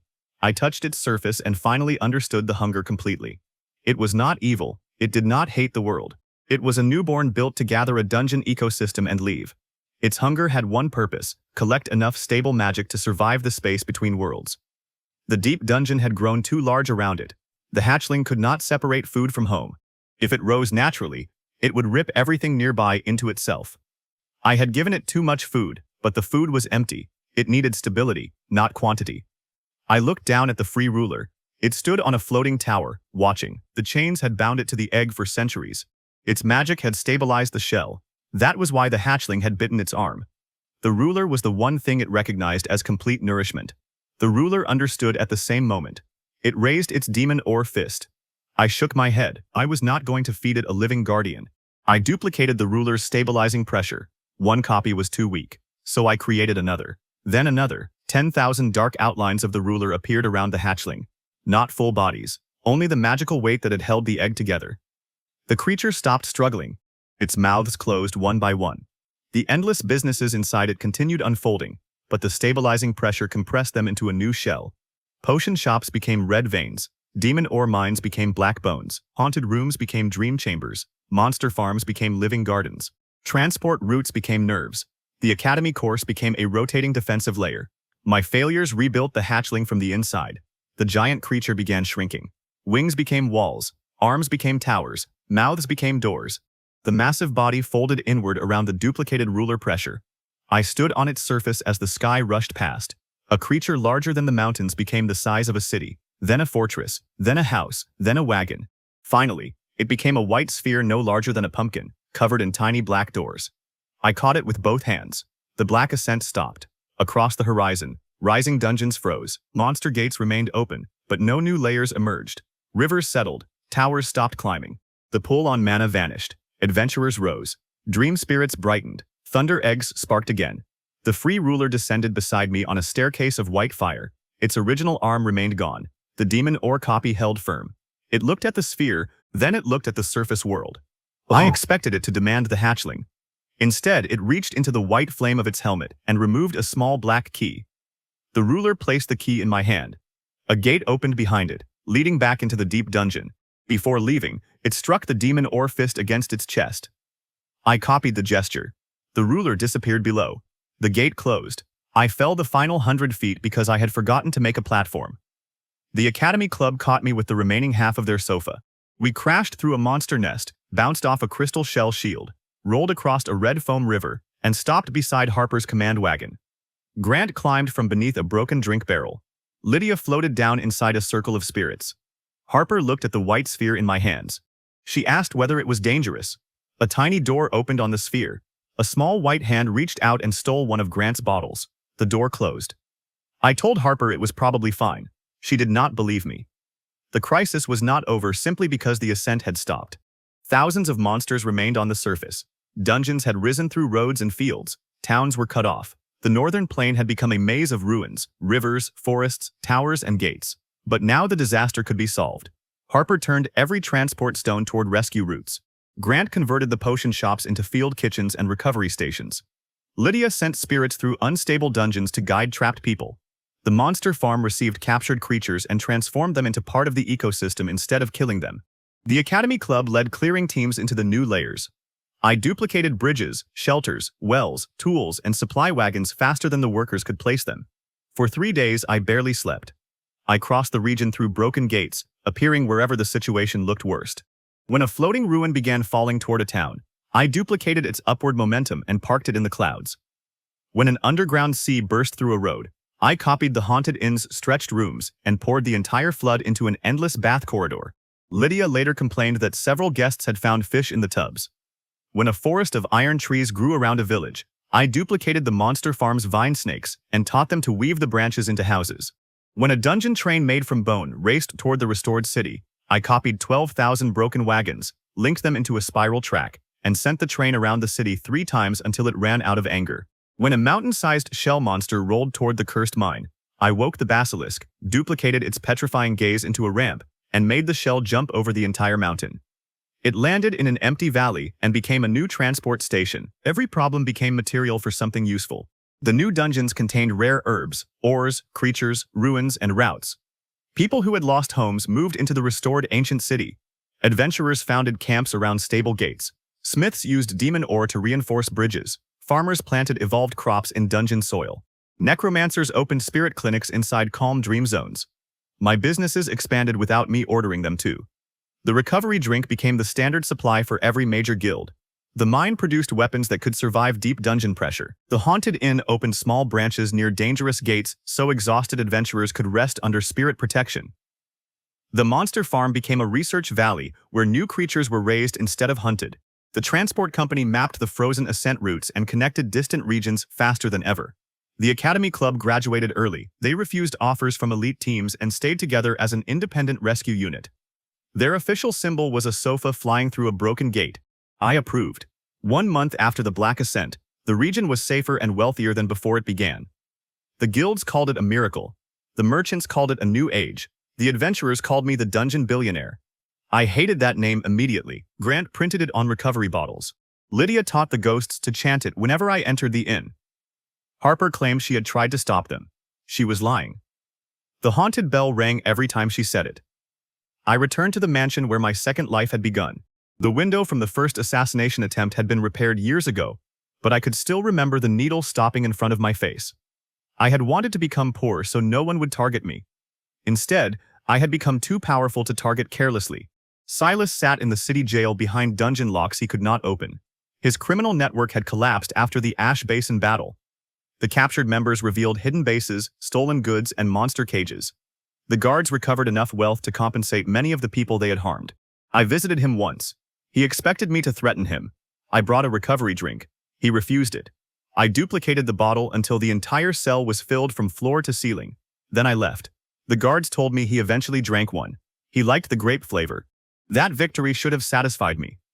The Black Ascent should have convinced me to stop trying to destroy my wealth. The lives saved by the businesses should have made me accept that money was only dangerous when useless. I understood all of that. I also looked at the latest account report and saw a number so large that Harper had started using magical notation.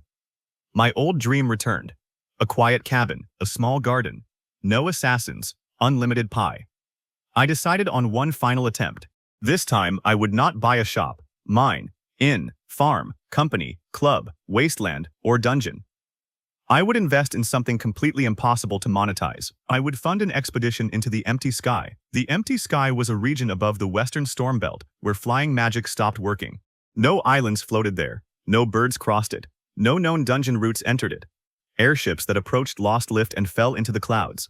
Exploration guilds had studied the edge for decades and found nothing worth collecting. That was exactly what I needed. I announced that I would build the largest flying expedition fleet ever created, send it into a sky with no destination, and provide every service free of charge. Harper read the plan, then she read it again.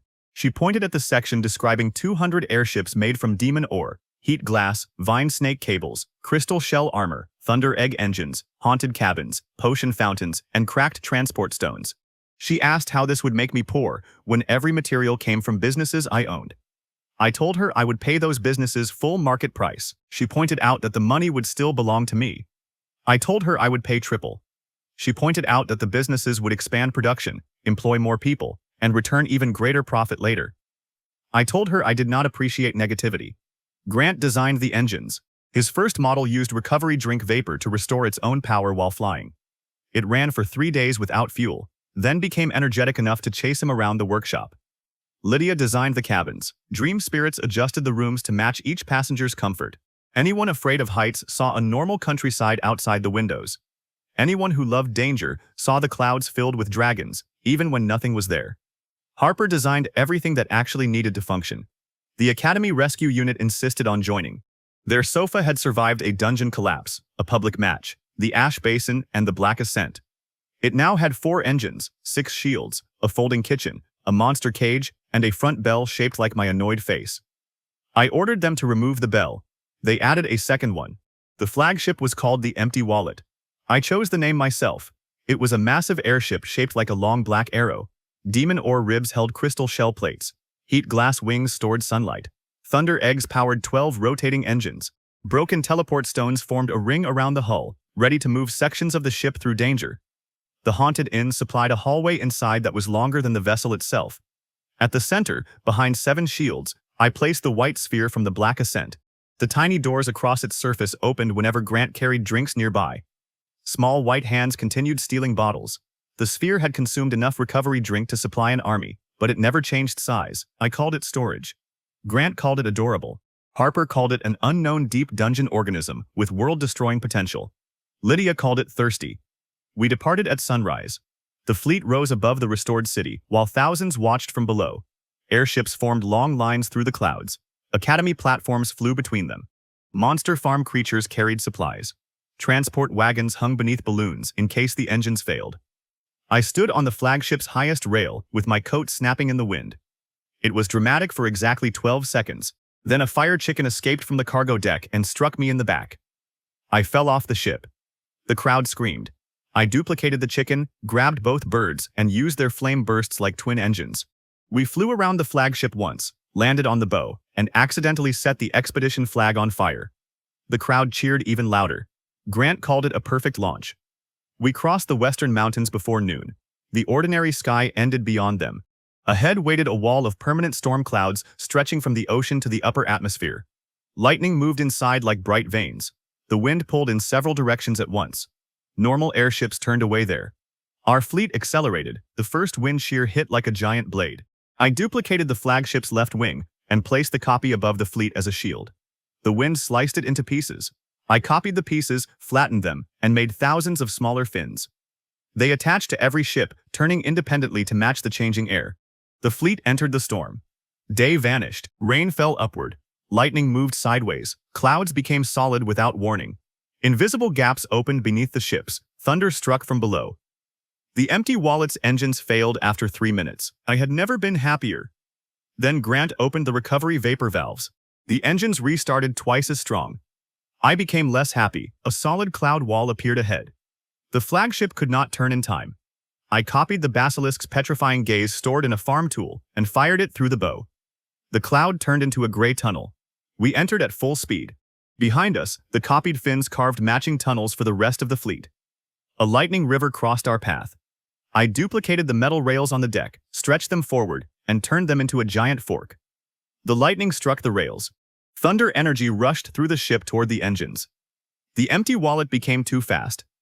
We shot ahead of the fleet, broke through 3 cloud walls, spun around a thunder column, and entered a region where gravity pointed upward. Everyone on deck fell into the sky. Harper grabbed a vine cable.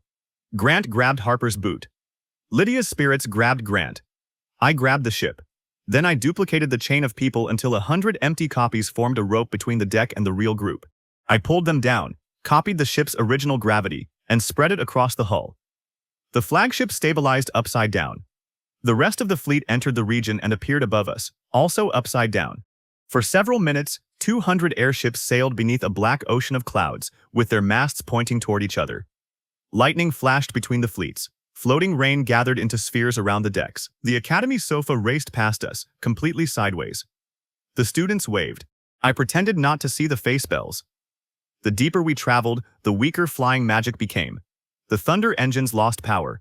Heat glass stopped releasing sunlight. Even the storm winds slowed. We had reached the true empty sky. Every airship began falling. There was no ground below, only endless white darkness. I activated the cracked transport stones. Nothing happened. For the first time since starting the expedition, the situation looked exactly as bad as promised. Harper asked whether I had a plan.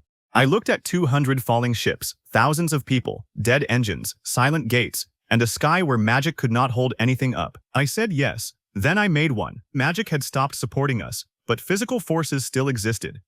The ships were falling because gravity pulled them downward. I understood gravity very well by then. I duplicated the fall. Instead of creating upward force, I copied the downward movement of every ship and applied it to the empty sky beneath us. The air fell faster than the fleet. Pressure built below the hulls. 200 airships landed on a descending ocean of wind. We were still falling, but the sky was falling faster. Relative to the air around us, we floated. Grant stared over the rail. Lydia laughed. Harper wrote something in her notebook that I was certain would become a warning for future employees. I extended the falling airfield forward. The fleet sailed across it like ships on an invisible river. No flying magic, no lift spells. Only the entire atmosphere dropping beneath us at carefully controlled speed. We had entered a place where airships could not fly, so I made the sky carry them. After 6 hours, the storm vanished behind us. Ahead, there was nothing. No sun, no stars, no clouds. A pale, empty space surrounded the fleet in every direction. Light existed without a source. Sound traveled only a few feet before disappearing. Compass needles spun. Transport marks showed no destination. The empty sky was not part of the normal atmosphere. It was a gap between the world and something above it. Lydia released a dream spirit from her lantern. The spirit drifted forward, then split into 2. One copy continued ahead. The other moved backward without turning. I had not duplicated it. The space itself was repeating objects. A loose rope floated from the deck and became 3 ropes. A drop of water became a line of identical drops. Grant threw an empty bottle overboard. It became 100 bottles, then vanished. I finally understood why flight magic failed. The empty sky duplicated magical instructions until they canceled themselves. A lift spell became countless overlapping lifts in different directions. A gate created endless destinations. A compass received every possible north. The place behaved like my power without my control. That made it dangerous. It also made me curious. I created a coin in my palm and tossed it ahead. The coin became 10, then 1,000, then a shining river of metal stretching into the distance. I understood the copies. I took control of them. The river stopped growing. Then every coin turned edge first and pointed toward the same place. Something in the empty sky was pulling duplicated matter. We followed. The fleet traveled for a full day without seeing anything else. Supplies remained easy because one loaf of bread left outside became 1,000. Grant nearly cried when a single recovery bottle duplicated into an ocean of red liquid. Harper made him collect every drop before it touched the engines. I tried throwing gold coins into the empty space. They duplicated until a mountain of gold floated beside the fleet. My plan to become poor had entered a region that literally multiplied money. I stopped throwing coins. At the end of the second day, a black line appeared ahead. It widened into an island. Not a floating island, a flat piece of dark land standing vertically in the sky. Ruined buildings covered its surface. Roads ran upward and downward. Trees grew sideways. Waterfalls crossed the air and returned to their beginnings. At the center stood a white tower shaped like a needle. The river of duplicated coins pointed toward it. Every ship alarm rang. The empty sky began copying the fleet. One empty wallet appeared beside us, then 10, then hundreds. The copies had no people inside, but their engines turned, their weapons activated. Their transport stones opened blank gates. Empty versions of the Academy sofa swarmed through the air with silent face bells. These were not mirror enemies. They were mindless repeated objects, dangerous because the empty sky continued the last instructions stored in each machine. Our ships had been built to advance through danger. The empty copies advanced toward us. I ordered the real fleet to stop. The copies did not. They followed the instruction created at launch, moved toward the expedition target. We were now between them and the tower. 200 copied flagships fired demon ore harpoons. I duplicated the distance between the fleets. The harpoons flew without arriving. Copied transport gates opened beneath us. Empty wagons fell through. I copied the haunted inn's insulting portraits across the blank sails, giving each empty ship a face that shouted at the others. The copies had no minds to offend, but their spirit guidance runes reacted to the noise and turned toward new threats. The empty fleet attacked itself. Harpoons crossed. Crystal shields shattered. Thunder engines collided. Copies broke apart and duplicated again. The battle became worse every second. Destroying a ship created hundreds of repeated fragments. Each fragment remembered movement. Demon ore plates cut through the sky. Engine rings spun like saws. Face bells rang from every direction. I jumped from the flagship. The falling air river carried me toward the chaos. I copied one broken wagon, opened its interior into a stretched haunted hallway, and began collecting fragments, plates, engines, cables, bells, sails, rails, and entire empty ships vanished through the wagon doors. The empty sky duplicated the wagon. Good. Thousands of collection wagons appeared. I changed the last stored instruction inside the original. Collect every unoccupied copy. The new wagons inherited it. They spread through the battlefield like a school of hungry boxes. Empty airships disappeared into their impossible interiors. Loose fragments were swallowed. Silent sofas flew into wagon doors and stacked themselves along endless hallways. Within minutes, the sky became clear. Then the wagons turned toward the real fleet. They had been told to collect every unoccupied copy. Several real ships had empty storage decks. The command was not precise enough. I landed on the lead wagon, kicked open its front panel, and changed the instruction to collect itself. Every duplicated wagon folded into another wagon. Thousands became hundreds. Hundreds became 10. 10 became 1. The final wagon tried to climb inside its own door. Space twisted. The wagon vanished with a small popping sound. Grant watched from the flagship. He asked where everything had gone. I told him somewhere with too many sofas. The white tower reacted. A pulse crossed the vertical island. The empty sky stopped duplicating random objects. Every loose copy vanished at once. The mountain of gold disappeared. The red drink ocean faded. The repeated ropes and water drops were gone. The tower had taken control. Then the vertical island rotated beneath us. Roads became floors. Buildings became walls. Waterfalls turned into rivers. The island settled horizontally under the fleet, creating the first solid land anyone had found in the empty sky. Our ships descended. The moment the flagship touched the black ground, figures emerged from the ruins. They were members of Silas's scattered network who had escaped earlier arrests by entering unstable sky routes. They had been trapped on the island for years, surviving on duplicated food and collecting whatever the empty sky produced. Without Silas, they had formed small groups around the White Tower. Now they saw my fleet as a path home, and a treasure to steal. They surrounded the landing field with copied weapons, copied monster cages, and copied magic bombs. There were thousands of them, but most were repetitions created by the empty sky. The real criminals hid among the empty bodies. Their leader demanded the flagship and the transport stones. I looked across the army. Every copy wore the same clothes, carried the same weapon, and repeated the same breathing pattern as its original. None were illusionary fighters with copied skills. They were empty physical bodies following simple stored motions, like puppets. Finding the real people should have been difficult. I opened a bottle of recovery drink. The smell spread across the field. The empty bodies did not react. The real criminals did. Years in the empty sky had left them exhausted and hungry. Their eyes moved toward the bottle for a fraction of a second. That was enough. I duplicated the bottle and threw copies toward every real person. The drinks landed at their feet. The puppet army continued staring forward. The originals looked down. The Academy Rescue Unit launched from the flagship. Sticky lights marked the real targets. Demon ore cables wrapped around weapons. Defensive barriers pushed puppets aside without destroying them. The students moved through thousands of copies, capturing only the living people. Some criminals fought back. One activated a copied monster cage. A storm beast exploded onto the field, shaped like a bird made from lightning and cloud. It spread wings wider than the flagship and screamed hard enough to lift buildings. I duplicated its scream into a circle around it. The sound pushed inward from every direction. The storm beast compressed into a ball of thunder. I copied the ball, made 12 more, and placed them inside the empty wallet's engines. The flagship had free fuel for the return trip. Another criminal triggered a chain of magic bombs. The empty sky copied the explosions before they finished. Thousands of fire spheres appeared around the island. I opened stretched-in rooms inside each sphere. The explosions entered rooms with no visible end. Lydia later converted them into permanent fireplaces for the expedition camp. The real criminals tried to retreat into the White Tower. I let them.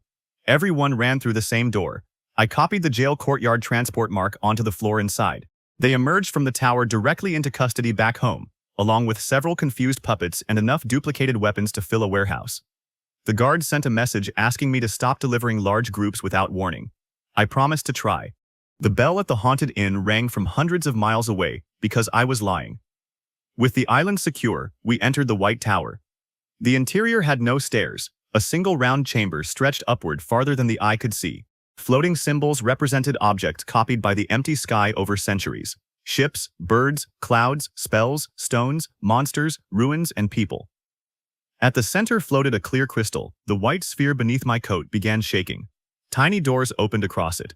Small hands pointed toward the crystal. The tower and the hatchling sphere were related.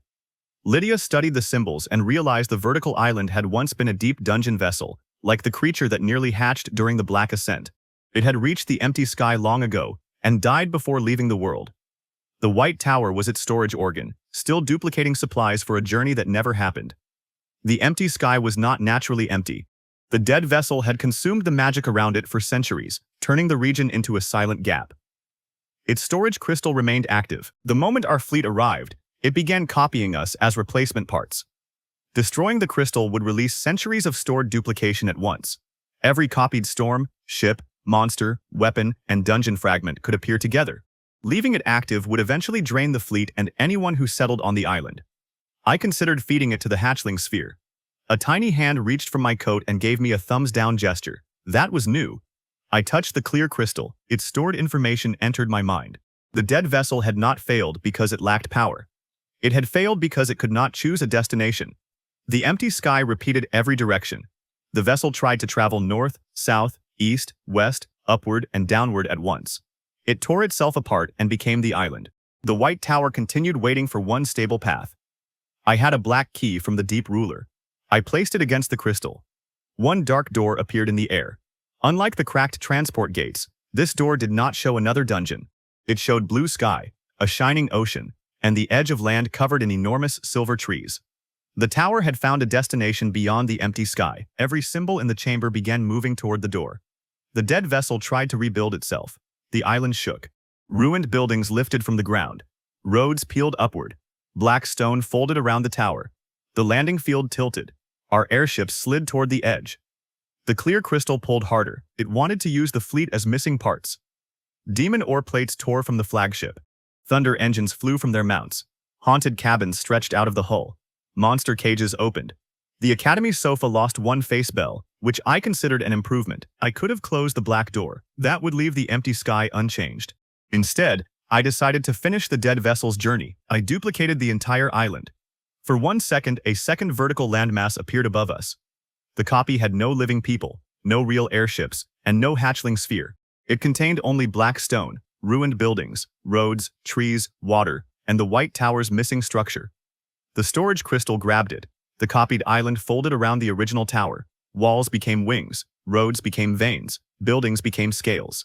Rivers entered transparent channels. The black land curved into a gigantic vessel shaped like a long whale, with a city on its back. Our fleet settled into open docks along the sides. The empty wallet became the vessel's central command ship.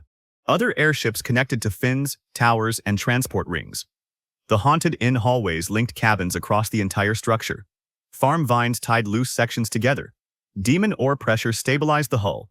Grant's recovery vapor restarted the ancient engines. The dead sky vessel lived again.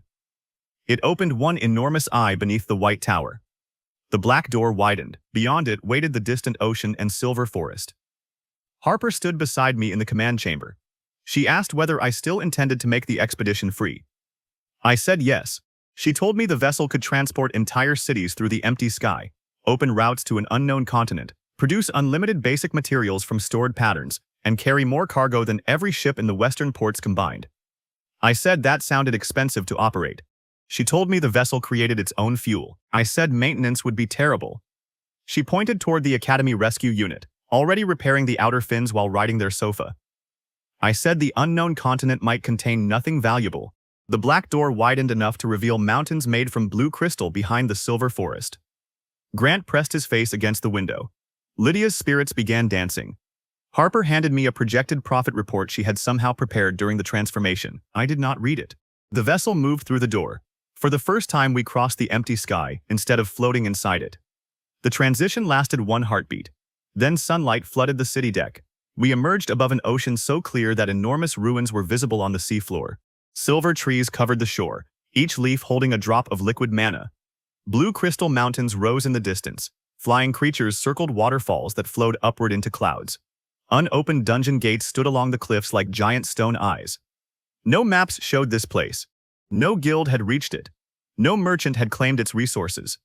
My investment in nothing had discovered an entire continent. The expedition crews cheered.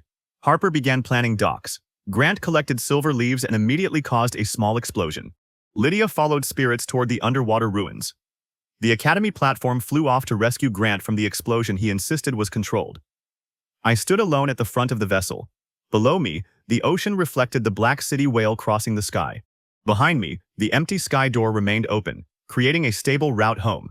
Ahead, the new continent stretched beyond the horizon. I had tried to waste my fortune on a journey with no destination. I had created the greatest transport route in history. Again, the first landing became a celebration. We built a camp on the silver shore.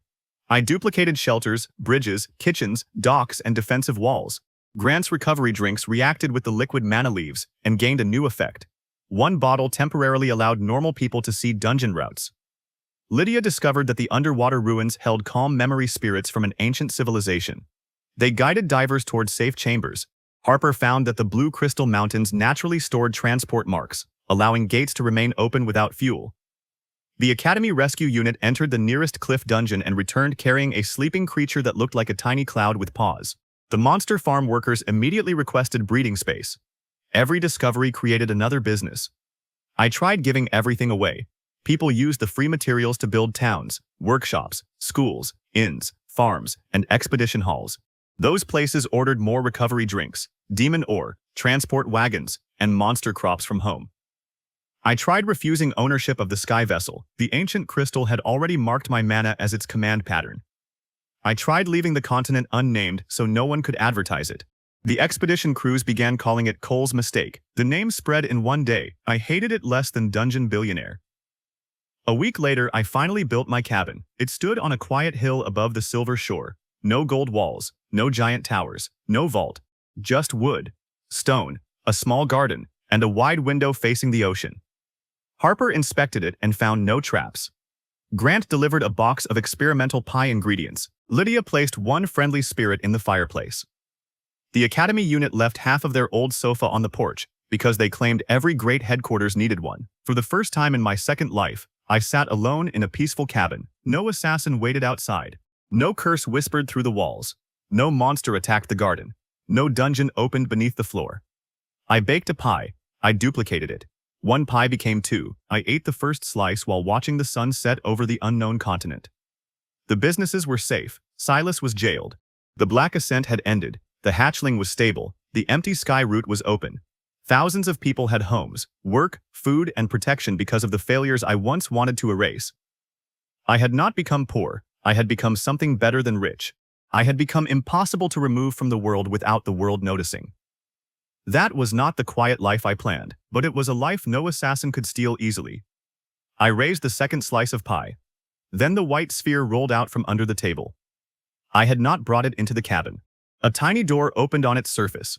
A small hand reached out, took the pie, and disappeared. Another door opened. This one was larger. Inside, I saw a dark sea beneath a red moon. 7 black towers stood in the water. Chains stretched between them.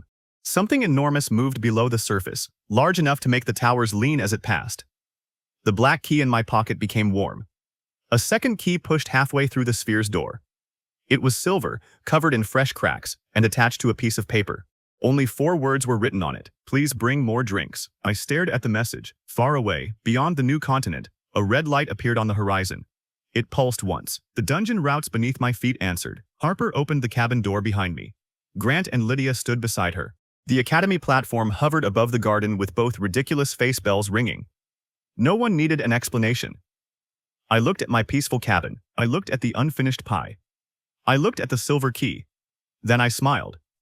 Maybe the dark sea was worthless. Maybe the towers contained nothing. Maybe the enormous creature would destroy every ship we sent. Maybe, after all these years, I had finally found an investment bad enough to make me poor. I duplicated the silver key. The sky split open.